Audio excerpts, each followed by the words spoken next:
ಕರ್ನಾಟಕದ ಪ್ರಜ್ಞಾವಂತ ನಾಗರಿಕರಿಗೆಲ್ಲರೂ ಕೂಡ ನನ್ನ ಕ್ರಾಂತಿಕಾರಿ ಜೈ ಭೀಮ್. ಸ್ನೇಹಿತರೆ, ನಾನು ನಿಮ್ಮ ಗೆಳೆಯ ವಿಠ್ಠಲ್ ವಗ್ಗನ್. ಬಹಳ ದಿನಗಳ ನಂತರ ಮತ್ತೆ ಫೇಸ್ಬುಕ್ ಲೈವ್ ಬರ್ತಾ ಇದೆ. ಬರಲು ಕಾರಣ ಇಷ್ಟೇ, ಇತ್ತೀಚಿನ ದಿನಗಳಲ್ಲಿ ಅಷ್ಟೇ ಅಲ್ಲದೆ ನಾವು ಸೂಕ್ಷ್ಮವಾಗಿ ನೋಡಿದಾಗ ನಾನು ಹೇಳ್ತಕ್ಕಂಥ ವಿಷಯ ಇತ್ತೀಚಿನ ವಿಷಯ ಎಂದೆನಿಸುತ್ತದೆ. ಆದರೆ ವಾಸ್ತವಿಕವಾಗಿ ಮತ್ತು ಚಾರಿತ್ರಿಕವಾಗಿ ನಾವು ಅವಲೋಕನ ಮಾಡಿದಾಗ ನಾನು ಹೇಳತಕ್ಕಂಥ ವಿಷಯ 1992ರಿಂದಲೂ ಕೂಡ ಭಾರತದಲ್ಲಿ ಅವ್ಯಾಹತವಾಗಿ ಮತ್ತು ನಿರಂತರವಾಗಿ ನಡೆದುಕೊಂಡು ಬರ್ತಾ ಇದೆ. ಏನು ನಾನು ಹೇಳತಕ್ಕಂಥ ವಿಷಯ? ಭಾರತದ ಸಂವಿಧಾನ ಅಪಾಯದಲ್ಲಿದೆಯೇ ಅಂತ ನಾನು ಮಾತಾಡ್ತಕ್ಕಂಥ ವಿಷಯ. ಭಾರತದ ಸಂವಿಧಾನ ಅಪಾಯದಲ್ಲಿ ಇದೆಯೇ ಅಂತ. ಎಸ್, ಈ ವಿಷಯ ಮಾತನಾಡೋ ಪೂರ್ವದಲ್ಲಿ ನನ್ನ ಮಾತುಗಳನ್ನು ಒಂದು ಶೈಲಿಯ ಮೂಲಕ ಸಾದರಪಡಿಸುತ್ತೇನೆ. रुतबा मेरे सर को तेरी संविधान से मिला है, रुतबा मेरे सर को तेरे संविधान से मिला है, ये मान सम्मान भी तेरी संविधान से मिला है. औरों को तो मुकद्दर से मिला होगा, औरों को तो मुकद्दर से मिला होगा, हमें मुकद्दर भी तेरी संविधान से मिला है, हमें मुकद्दर भी तेरी संविधान से मिला है. ಅಂದರೆ ಈ ದೇಶದ SC ST OBC ಜನಾಂಗದವರಿಗೆ ಈ ಹಣೆ ಬರ ಅಂತಕ್ಕಂಥದ್ದು ಯಾವುದೇ ಬ್ರಹ್ಮನಿಂದಾಗಲಿ ಅಥವಾ ನೀವು ಪೂಜೆ ಮಾಡ್ತಕ್ಕಂಥ ಕಲ್ಲು ದೇವರು, ಕಟ್ಟಿಗೆ ದೇವರು, ಬೆಳ್ಳಿ ದೇವರುಗಳಿಂದಾಗಲಿ ಸಿಕ್ಕದ್ದಲ್ಲ. ಈ ತಖ್ದೀರ್, ಮುಕದ್ದರ್, ಹಣೆ ಬರ ಅಂತಕ್ಕಂಥದ್ದು ಬಾಬಾ ಸಾಹೇಬ್ ಡಾಕ್ಟರ್ BR ಅಂಬೇಡ್ಕರ್ ಅವರು ಬರೆದಿರ್ತಕ್ಕಂಥ ಸಂವಿಧಾನದಿಂದ ಸಿಕ್ಕಿರ್ತಕ್ಕಂಥದ್ದು ಅಂತಕ್ಕಂಥದ್ದನ್ನು ನೀವೆಲ್ಲರೂ ಕೂಡ ನೆನಪಿಸ್ಕೊಳ್ಬೇಕು. ಸ್ನೇಹಿತರೆ, ಬಾಬಾ ಸಾಹೇಬರು ಒಂದು ವೇಳೆ ಈ ದೇಶದಲ್ಲಿ ಹುಟ್ಟಿದ್ದಿಲ್ಲ ಅಂದರೆ, ಅದಕ್ಕೆ ಒಬ್ಬ ಶಾಯರ್ ತುಂಬ ಚೆನ್ನಾಗಿ ಹೇಳ್ತಾನೆ, पैदा ना होता वो मशिया खुशियों का सिलसिला ना होता, पैदा ना होता वो मशिया खुशियों का सिलसिला ना होता, बेरंग रहती जमीन आसमान का रंग नीला ना होता. भारत तो कब का कंगाल होता यारो, भारत तो कब का कंगाल होता यारो, अगर बाबा साहब जैसा हीरा ना मिला होता, अगर बाबा साहब जैसा हीरा ना मिला होता. ಬಾಬಾ ಸಾಹೇಬ್ ಡಾಕ್ಟರ್ BR ಅಂಬೇಡ್ಕರ್ ಅವರು ಈ ದೇಶದಲ್ಲಿ ಹುಟ್ಟಿದ್ದಿಲ್ಲ ಅಂದರೆ ಈ ದೇಶದಲ್ಲಿರ್ತಕ್ಕಂಥ SC ST OBC ಜನಾಂಗ ಸಂವಿಧಾನ ಪೂರ್ವದಲ್ಲಿರ್ತಕ್ಕಂಥ ಅವರ ಕೃತ್ಯಗಳನ್ನು, ಅವರ ಜಾತಿವಾರ ಕೃತ್ಯಗಳನ್ನು ಮಾಡುತ್ತಾ ಉಪಜೀವನ ನಡೆಸ್ತಕ್ಕಂಥ ಪರಿಸ್ಥಿತಿ ಈ ದೇಶದಲ್ಲಿತ್ತು. ಇವತ್ತು ಬಾಬಾ ಸಾಹೇಬ್ ಡಾಕ್ಟರ್ BR ಅಂಬೇಡ್ಕರ್ ಅವರ ಕೃಪೆಯಿಂದ, ಅವರು ಬರೆದು ಕೊಟ್ಟಿರ್ತಕ್ಕಂಥ ಸಂವಿಧಾನದ ಕೃಪೆಯಿಂದ ಇವತ್ತ ಎಲ್ಲ ಜಾತಿಯ ಜನಾಂಗದವರು, ನೂರಾರು ಸಾವಿರಾರು ಜಾತಿಯ ಜನಾಂಗದವರು ತಮ್ಮ ತಮ್ಮ ಜಾತಿಯ ಕುಲಕಸಬಗಳನ್ನು ಬಿಟ್ಟು ಇವತ್ತಿನ ದಿವಸ IAS ಆಗ್ತಕ್ಕಂಥದ್ದು, IPS, IRS, IFS, KS, ಈ ರೀತಿ ರಾಜ್ಯ ಮಟ್ಟದ ರಿಕ್ರೂಟ್ಮೆಂಟ್ನಲ್ಲಿ, ರಾಷ್ಟ್ರ ಮಟ್ಟದ ರಿಕ್ರೂಟ್ಮೆಂಟ್ನಲ್ಲಿ ಸೇವೆಯನ್ನು ಸಲ್ಲಿಸ್ತಾ ಉತ್ತಮವಾಗಿರ್ತಕ್ಕಂಥ ಜೀವನವನ್ನು, ಅದು ಸ್ವಾತಂತ್ರ್ಯ ಸಮಾನತೆಯ ತಳಹದಿಯ ಮೇಲಿರ್ತಕ್ಕಂಥ ಒಂದು ಸ್ವಾಭಿಮಾನದ ಜೀವನವನ್ನು ನಡೆಸ್ತಾ ಇದ್ದಾರೆ ಅಂದರೆ ಅದಕ್ಕೆ ನಿಮ್ಮ ಧರ್ಮ ಆಗಲಿ ಅಥವಾ ನೀವು ಪೂಜೆ ಮಾಡ್ತಕ್ಕಂಥ ದೇವರಾಗಲಿ ಅಲ್ಲ. ಅದಕ್ಕೆ ಕಾರಣ ಬಾಬಾ ಸಾಹೇಬ್ ಡಾಕ್ಟರ್ BR ಅಂಬೇಡ್ಕರ್ ಮತ್ತು ಅವರು ಬರೆದು ಕೊಟ್ಟಿರ್ತಕ್ಕಂಥ ಸಂವಿಧಾನ ಅಂತಕ್ಕಂಥದ್ದು. ಹೀಗಿದ್ದಾಗ್ಯೂ 1992 ಅಥವಾ 1999ರಿಂದ ಭಾರತದ ಸಂವಿಧಾನದ ಮೇಲೆ, ಭಾರತದ ಸಂವಿಧಾನದ ಪಿತಾಮಹರಾಗಿರ್ತಕ್ಕಂಥ ಬಾಬಾ ಸಾಹೇಬ್ ಡಾಕ್ಟರ್ BR ಅಂಬೇಡ್ಕರ್ ಅವರ ಭಾವಚಿತ್ರ, ಪ್ರತಿಮೆಗಳ ಮೇಲೆ ನಿರಂತರವಾಗಿ ಮತ್ತು ಅವ್ಯಾಹತವಾಗಿ ದೌರ್ಜನ್ಯಗಳು ಮತ್ತು ಅಹಿತಕರ ಘಟನೆಗಳು ನಡೀತಾ ಇವೆಯಲ್ಲ, ಯಾಕೆ? ಇದಕ್ಕೆ ಕಾರಣ ಏನು? ಅಥವಾ ಇನ್ನೊಂದು ಮುಖದಿಂದ ನೋಡಿದರೆ ಭಾರತದ ಸಂವಿಧಾನ ಅಪಾಯದಲ್ಲೇ ಇದೆ ಅಂತಕ್ಕಂಥದ್ದು ನಮಗೆಲ್ಲರೂ ಕೂಡ ಭಾಸವಾಗ್ತಾ ಇದೆ, ನಮಗೆಲ್ಲರೂ ಕೂಡ ಮನದಟ್ಟಾಗ್ತಾ ಇದೆ, ನಮಗೆಲ್ಲರೂ ಕೂಡ ಗಮನಕ್ಕೆ ಬರ್ತಾ ಇದೆ. ಹಾಗಿದ್ದ ಮೇಲೆ ಭಾರತದ ಸಂವಿಧಾನ ಯಾರಿಂದ, ಯಾತಕ್ಕಾಗಿ, ಹೇಗೆ ಅಪಾಯದಲ್ಲಿ ಅಂತಕ್ಕಂಥದ್ದು ತಿಳ್ಕೊಳ್ತಕ್ಕಂಥದ್ದು ತುಂಬ ಅವಶ್ಯಕವಾಗಿರ್ತಕ್ಕಂಥ ಕಾಲಘಟ್ಟ ಇದಾದ ಪ್ರಯುಕ್ತ ನಾನು ಭಾರತದ ಸಂವಿಧಾನ ಅಪಾಯದಲ್ಲಿ ಇದೆಯಾ ಅಂತಕ್ಕಂಥ ವಿಷಯದ ಬಗ್ಗೆ ಮಾತಾಡ್ಕೊಂಡೇನೆ. ಸ್ನೇಹಿತರೆ, ಭಾರತದ ಸಂವಿಧಾನಬದ್ಧವಾಗಿ ಇವತ್ತಿನ ದಿವಸ ಪರಿಶಿಷ್ಟ ಜಾತಿಯ ಪ್ರತಿನಿಧಿಗಳಾಗಿ, ಅಂದರೆ ಸಂವಿಧಾನದ ವಿಧಿ 332 ನಮ್ಮ ಸಮುದಾಯದ ಪ್ರತಿನಿಧಿಗಳಾಗಿ ಬಾಬಾ ಸಾಹೇಬರು ಕೊಟ್ಟಿರ್ತಕ್ಕಂಥ ಭಿಕ್ಷೆಯಿಂದಾಗಿ, ಸಂವಿಧಾನ ಒದಗಿಸಿಕೊಟ್ಟಿರ್ತಕ್ಕಂಥ ಸದಾವಕಾಶದಿಂದಾಗಿ, ಸಂವಿಧಾನ ಒದಗಿಸಿಕೊಟ್ಟಿರ್ತಕ್ಕಂಥ ಮೀಸಲಾತಿಯ ಸೌಲಭ್ಯದಿಂದಾಗಿ 84 ಜನ ಸಂಸದರು ಇವತ್ತಿನ ದಿವಸ ಪಾರ್ಲಿಮೆಂಟ್ಗೆ ಚುನಾವಣೆ ತಗೊಂಡು ಹೋಗ್ತಾರೆ. 101 ಜಾತಿಯಿಂದ 84 ಜನರು ಭಾರತದ ಲೋಕಸಭೆಗೆ ಚುನಾವಣೆ ತಗೊಂಡು ಹೋಗ್ತಾರೆ. ಅದರಲ್ಲಿ 47 ಜನ ಶೆಡ್ಯೂಲ್ ಟ್ರೈಬ್ನಿಂದ ಭಾರತದ ಲೋಕಸಭೆಗೆ ಚುನಾವಣೆಗೊಂಡು ಹೋಗ್ತಾರೆ. ಒಟ್ಟು 543 ಪ್ಲಸ್ 2 545ರಲ್ಲಿ ಇವರು 121 ಜನ ಅಂದರೆ ಬಾಬಾ ಸಾಹೇಬ್ ಡಾಕ್ಟರ್ BR ಅಂಬೇಡ್ಕರ್ ಅವರು ಕೊಟ್ಟಿರ್ತಕ್ಕಂಥ ಭಿಕ್ಷೆಯಿಂದ ಪಾರ್ಲಿಮೆಂಟಿಗೆ ಹೋಗ್ತಕ್ಕಂಥವ್ರು ಎಷ್ಟು ಜನ ಅಂದರೆ 121 ಜನ. 84 ಶೆಡ್ಯೂಲ್ ಕಾಸ್ಟು, 47 ಶೆಡ್ಯೂಲ್ ಟ್ರೈಬ್. ಹೀಗಿದ್ದಾಗ ಭಾರತದ ಸಂವಿಧಾನ ಅದೇ ಹೇಗೆ ಅಪಾಯದಲ್ಲಿರುತ್ತೆ? ಮತ್ತು ಅಪಾಯದಲ್ಲಿರಲು ಕಾರಣ ಏನು? ಇವುಗಳ ಬಗ್ಗೆ ನಾವು ಸೂಕ್ಷ್ಮವಾಗಿ ಅವಲೋಕನ ಮಾಡತಕ್ಕಂಥದ್ದು ಕಾಲಘಟ್ಟ ಇದಾಗಿದೆ. ಸ್ನೇಹಿತರೆ, ಈ ವಿಷಯವನ್ನು ಅಥವಾ ಈ ಮುಂದೆ ನಾನು ಹೇಳ್ತಕ್ಕಂಥ ವಿಷಯಗಳು ಯಾವುದಾದ್ರೂ ಸಮುದಾಯಕ್ಕಾಗಲಿ, ಯಾವುದಾದ್ರೂ ಜನಪ್ರತಿನಿಧಿಗಳಿಗಾಗಲಿ, ಅಥವಾ ಯಾವುದಾದ್ರೂ ವ್ಯವಸ್ಥೆ ಅಥವಾ ಆಡಳಿತಕ್ಕಾಗಲಿ ನಿಂದಿಸ್ತಕ್ಕಂಥ ಕೆಲಸದಿಂದ ಅಥವಾ ಮಾತಿನಿಂದ ಅಥವಾ ಕೃತ್ಯ ನಾನು ಮಾಡ್ತಾ ಇಲ್ಲ. ಇದು ಈ ದೇಶದ ಮೂಲ ಭಾರತೀಯರಾಗಿರ್ತಕ್ಕಂಥ SC ST OBC ಜನಾಂಗದವರಿಗೆ ಜಾಗೃತ ಮಾಡುವ ಸಲುವಾಗಿ, ಈ ಬಹುಸಂಸ್ಕೃತಿಯ ರಾಷ್ಟ್ರವನ್ನು ಉಳಿಸಿಕೊಳ್ಳುವ ಸಲುವಾಗಿ, ಭಾರತದ ಅತ್ಯಮೂಲ್ಯವಾಗಿರ್ತಕ್ಕಂಥ ಸಂವಿಧಾನವನ್ನು ಸಂರಕ್ಷಣೆ ಮಾಡಿಕೊಳ್ಳುವ ಸಲುವಾಗಿ, ಭಾರತದ ಪಿತಾಮಹರಾಗಿರ್ತಕ್ಕಂಥ ಬಾಬಾ ಸಾಹೇಬ್ ಡಾಕ್ಟರ್ BR ಅಂಬೇಡ್ಕರ್ ಅವರ ವಿಚಾರಧಾರೆ ಮತ್ತು ಅವರ ಕೊಡುಗೆಗಳನ್ನು ಪುನಃಸ್ಮರಣೆ ಮಾಡಿಕೊಳ್ಳುವ ಸಲುವಾಗಿ, ಆ ಮೂಲಕ ಭವಿಷ್ಯದ ನಾಗರಿಕರಾಗಬೇಕಾಗಿರ್ತಕ್ಕಂಥ ನಮ್ಮ ಮಕ್ಕಳಿಗೆ ಈ ಸಂದೇಶಗಳನ್ನು ಯಥಾವತ್ತಾಗಿ ಪ್ರಸಾರ ಮಾಡುವ ಸಲುವಾಗಿ, ಅವರ ಮಸ್ತಿಷ್ಕದಲ್ಲಿ ತುಂಬುವ ಸಲುವಾಗಿ ಇವತ್ತಿನ ದಿವಸ ಈ ವಿಡಿಯೋಗಳನ್ನು ಮಾಡ್ತಾ ಇದ್ದೇನೆ. ಸ್ನೇಹಿತರೆ, ಹೀಗೆ 121 ಜನ ಸಂಸದರಾಗಿರ್ಬೋದು. ಕರ್ನಾಟಕವನ್ನು ಅನುಲಕ್ಷಿಸಿ ನೋಡಿದಾಗ 36 ಜನ ಸಂವಿಧಾನದ ವಿಧಿ 32ರನ್ವಯ ಆಯ್ಕೆಗೊಂಡಿರ್ತಕ್ಕಂಥ ಶಾಸಕರು, ಸಚಿವರಿಲ್ಲಿದ್ದಾರೆ.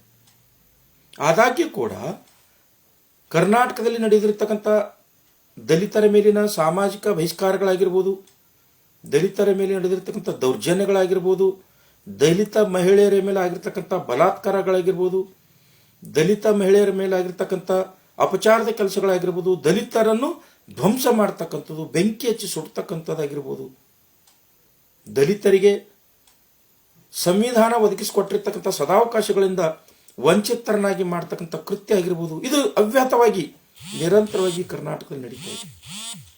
ಆದಾಗ್ಯೂ ಕೂಡ ಈ 36 ಜನ ಶಾಸಕರು ಮತ್ತು ಸಚಿವರುಗಳು ತುಟಿಪಿಟಿಕ್ಕೆನ್ನದೆ ನಮಗೇನು ಸಂಬಂಧ ಇಲ್ಲ ಅನ್ನುವ ರೀತಿಯಿಂದ ಇದ್ದಾರಲ್ಲ, ಇದಕ್ಕಿಂತ ದುರ್ದಿನಗಳು ನಮಗೆ ಬೇಕೆ.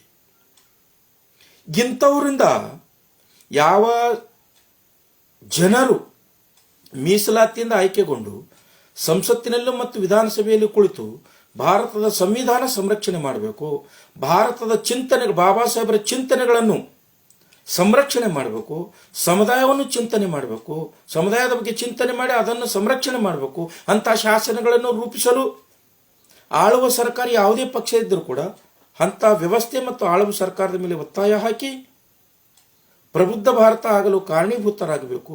ಅಂಥವರು ಇವತ್ತಿನ ದಿವಸ ವಿಧಾನಸಭೆಯಲ್ಲಾಗಲಿ ಪಾರ್ಲಿಮೆಂಟಿನಲ್ಲಾಗಲಿ ಮಾತನಾಡದೇ ಇರುವುದರಿಂದ ಇವತ್ತಿನ ದಿವಸ ಭಾರತದ ಸಂವಿಧಾನ ಅಪಾಯದಲ್ಲಿದೆ, ನಮ್ಮ ಸಮುದಾಯ ಅಪಾಯದಲ್ಲಿದೆ, ಬಾಬಾ ಸಾಹೇಬ್ ಡಾಕ್ಟರ್ BR ಅಂಬೇಡ್ಕರ್ ಅವರ ಚಿಂತನೆಗಳು ಅಪಾಯದಲ್ಲಿವೆ. ಅದಷ್ಟೇ ಅಲ್ಲ, ಕೇವಲ ರಾಜಕೀಯ ನಾಯಕರನ್ನು ದೂಷಿಸಿದರೆ ಸರಿಯಾದ ಕ್ರಮವಾಗುವುದಿಲ್ಲ. ಬಾಬಾ ಸಾಹೇಬ್ ಡಾಕ್ಟರ್ BR ಅಂಬೇಡ್ಕರ್ ಅವರು ಕೊಟ್ಟಿರ್ತಕ್ಕಂಥ ಸಂವಿಧಾನದ ವಿಧಿ 15(4)ರನ್ವಯ ಶೈಕ್ಷಣಿಕ ಮೀಸಲಾತಿಯ ಸದಾವಕಾಶವನ್ನು ಪಡೆದುಕೊಂಡಿರ್ತಕ್ಕಂಥ schedule caste and schedule tribe ಜನಾಂಗ, ಸಂವಿಧಾನದ ವಿಧಿ 16(4)ರನ್ವಯ ನೌಕರಿಯಲ್ಲಿ ಮತ್ತು ಬಡ್ತಿಯಲ್ಲಿ ಮೀಸಲಾತಿಯನ್ನು ಕೊಟ್ಟಿರ್ತಕ್ಕಂಥದ್ದು ಬಾಬಾ ಸಾಹೇಬ್ ಡಾಕ್ಟರ್ BR ಅಂಬೇಡ್ಕರ್ ಅವರು.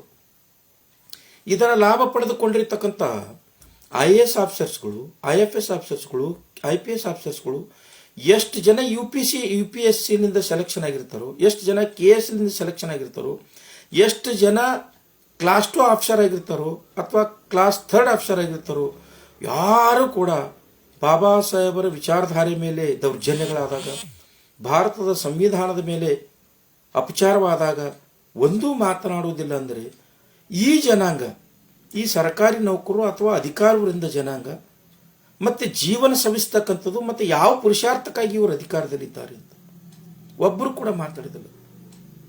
ಸಂವಿಧಾನದ ಮೇಲೆ ಅಪಚಾರವಾದಾಗ, ಸಮುದಾಯದ ಮೇಲೆ ಅಪಚಾರವಾದಾಗ, ಸಮುದಾಯದ ಮೇಲೆ ದೌರ್ಜನ್ಯಗಳಾದಾಗ, ಬಾಬಾ ಸಾಹೇಬರ ಪ್ರತಿಮೆ ಮತ್ತು ಅವ್ರ ವಿಚಾರಧಾರೆಗಳ ಮೇಲೆ ಅಪಚಾರವಾದಾಗ ಅಧಿಕಾರಿ ವೃಂದದವರು ಮಾತಾಡಿದ್ದೆ ಆದರೆ ಎಲ್ಲಿ ತಮ್ಮ ಎಕ್ಸಿಕ್ಯೂಟಿವ್ ಪೋಸ್ಟ್ ಹೋಗುತ್ತೋ ಅನ್ನೋ ಭಯದಿಂದ ಒಬ್ಬರು ಕೂಡ ಮಾತಾಡ್ತಿದ್ದಿಲ್ಲ. ಅದಕ್ಕೆ Baba Saheb doctor B R Ambedkar ಅವರು ಆಗ್ರಾದಲ್ಲಿ ನಡೆದಿರತಕ್ಕಂಥ ಸಮ್ಮೇಳನದಲ್ಲಿ ಹೇಳ್ತಾರೆ, ಮುझे फिक्र उस बात का नहीं कि ताज का क्या होगा, मुझे फिक्र उस बात का नहीं कि ताज का क्या होगा, मुझे फिक्र इस बात का है कि परिवर्तन का आगाज का क्या होगा. मेरे पढ़े लिखे लोगों ने चोटिला जाने लगे, मेरे पढ़े लिखे लोगों ने चोटिला जाने लगे, मेरे बाद मेरा समाज का क्या होगा, मेरे बाद मेरा समाज का क्या. ಅಂದರೆ ಓದು ಬರೆದಿರತಕ್ಕಂಥ ಜನಾಂಗ ಸಂವಿಧಾನದ ವಿಧಿ 16(4) ಅನ್ವಯ ನೌಕರಿಯನ್ನು ಪಡೆದುಕೊಂಡು ಕೇವಲ ತನ್ನ ಹೆಂಡತಿ ಮಕ್ಕಳ ಪಾಲನೆ ಪೋಷಣೆ ಅವರ ಐಷಾರಾಮಿ ಜೀವನದ ಬಗ್ಗೆ ಮಾತ್ರ ಚಿಂತನೆ ಮಾಡ್ತಾ ಇದ್ದಾರೆ. ನನ್ನ ಸಮಾಜದ ಬಗ್ಗೆ ಚಿಂತನೆ ಮಾಡಲೆಂದರೆ, ಹೀಗಾದರೆ ಮುಂದೆ ನನ್ನ ಸಮಾಜದ ಗತಿ ಏನು ಅಂತಕ್ಕಂಥದ್ದು Baba Saheb doctor B R Ambedkar ಅವರು ಚಿಂತನೆ ಮಾಡಿರ್ತಕ್ಕಂಥದ್ದು. ಸ್ನೇಹಿತರೆ, ಇವತ್ತು ಕಾಲ ಪಕ್ವವಾಗಿದೆ. ಈ ಕಾಲ ಮಿಂಚಿ ಹೋದರೆ ನಾವು Baba Saheb doctor B R Ambedkar ಅವರು ನಮ್ಮ ಸಂವಿಧಾನ ಉಳಿಸ್ಕೊಳ್ಳೋಕೆ ಸಾಧ್ಯತೆ ಇಲ್ಲ. ಅದಷ್ಟೇ ಅಲ್ಲ, ನೀವೇನು ಅಧಿಕಾರಿ ವರ್ಗದವರಿದ್ದೀರಿ, ಶಾಸಕ ವರ್ಗದವರಿದ್ದೀರಿ, ಸಂಸದ ವರ್ಗದವರಿದ್ದೀರಿ, ನೀವೇನು ನಿಮ್ಮ ಮಕ್ಕಳಿಗಾಗಿ ಆಸ್ತಿ ಮಾಡಿಟ್ಟಿದ್ದಿರಲ್ಲ, ಈ ಆಸ್ತಿನೂ ಕೂಡ ಕರೆಗೆ ಹೋಗ್ತಕ್ಕಂಥ ಕಾಲ ಬಹಳ ಸಮೀಪ ಇದೆ. ಅದಕ್ಕಾಗಿ Baba Saheb doctor B R Ambedkar ಅವರು ಹೇಳಿದ ಹಾಗೆ ಮಕ್ಕಳಿಗೆ ಆಸ್ತಿ ಮಾಡಬೇಡಿ.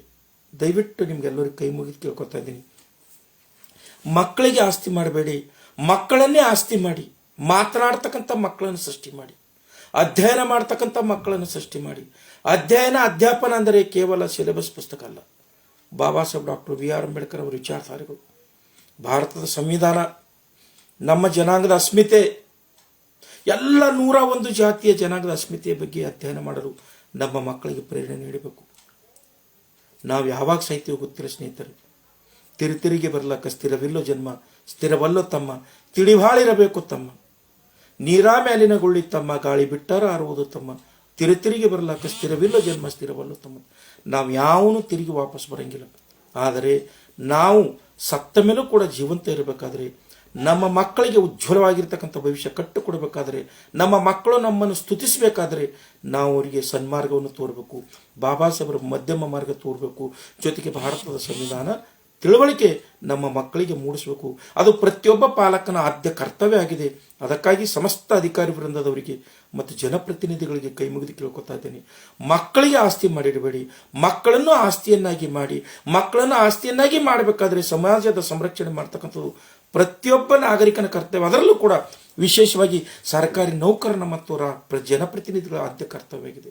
ಅದಕ್ಕಾಗಿ ಸ್ನೇಹಿತರೆ, ಒಂದು ನೆನಪಿಟ್ಕೊಳ್ಳಿ, ಎಲ್ಲಿಯವರೆಗೆ ಸಂವಿಧಾನ ಜೀವಂತ ಇರುತ್ತದೋ ಅಲ್ಲಿಯವರೆಗೆ Baba Saheb doctor B R Ambedkar ಅವರು ಮತ್ತು ಅವ್ರ ವಿಚಾರಧಾರೆ ಜೀವಂತ ಇರ್ತದೆ. ಎಲ್ಲಿಯವರೆಗೆ ಭಾರತದ ಸಂವಿಧಾನ ಜೀವಂತ ಇರ್ತದೋ ಅಲ್ಲಿಯವರೆಗೆ Baba Saheb doctor B R Ambedkar ಅವರು ಮತ್ತು ಅವರ ಜೀವನ ಸಂದೇಶಗಳು ಜೀವಂತವಾಗಿರ್ತವೆ. ಯಾವಾಗ ಭಾರತದ ಸಂವಿಧಾನ ಬದಲಾವಣೆ ಆಗುತ್ತೋ, ಭಾರತದ ಸಂವಿಧಾನ ನಾಶ ಆಗುತ್ತೋ, ಅವತ್ತೇ Baba Saheb doctor B R Ambedkar ಅವರ ವಿಚಾರಧಾರೆಗಳು, ಚಿಂತನೆಗಳು ಸರ್ವನಾಶವಾಗುತ್ತವೆ. ಯಾವತ್ತು Baba Saheb doctor B R Ambedkar ಅವರ ವಿಚಾರಧಾರೆಗಳು, ಚಿಂತನೆಗಳು ಸರ್ವನಾಶ ಆಗುತ್ತವೋ ಆವತ್ತಿನಿಂದಲೇ ಈ ದೇಶದಲ್ಲಿರ್ತಕ್ಕಂಥ SC ST OBC ಜನಾಂಗ ಜೀವಂತ ಶವಗಳಾಗಿರುತ್ತಾರೆ. ಪುನಃ ಈ ದೇಶದಲ್ಲಿ ಮನುಶಾಸನ ಬರುತ್ತೆ. ಮನುಶಾಸನ ಬಂದದ್ದೇ ಆದರೆ ನೀವೆಲ್ಲರೂ ಕೂಡ SC ST OBC ಜನಾಂಗ ಏನು ಮೂಲ ಭಾರತೀಯ ಜನಾಂಗ ಇದ್ದೀರಿ, ನೀವು ನಿಮ್ಮ ಜಾತಿಯ ಕುಲಕಸಬುಗಳನ್ನು ಮಾಡುತ್ತಾ ಜೀವನ ಸವಿಸ್ತಕ್ಕಂಥ ಕಾಲಘಟ್ಟ ಸಮೀಪ ಬರ್ತಾ ಇದೆ.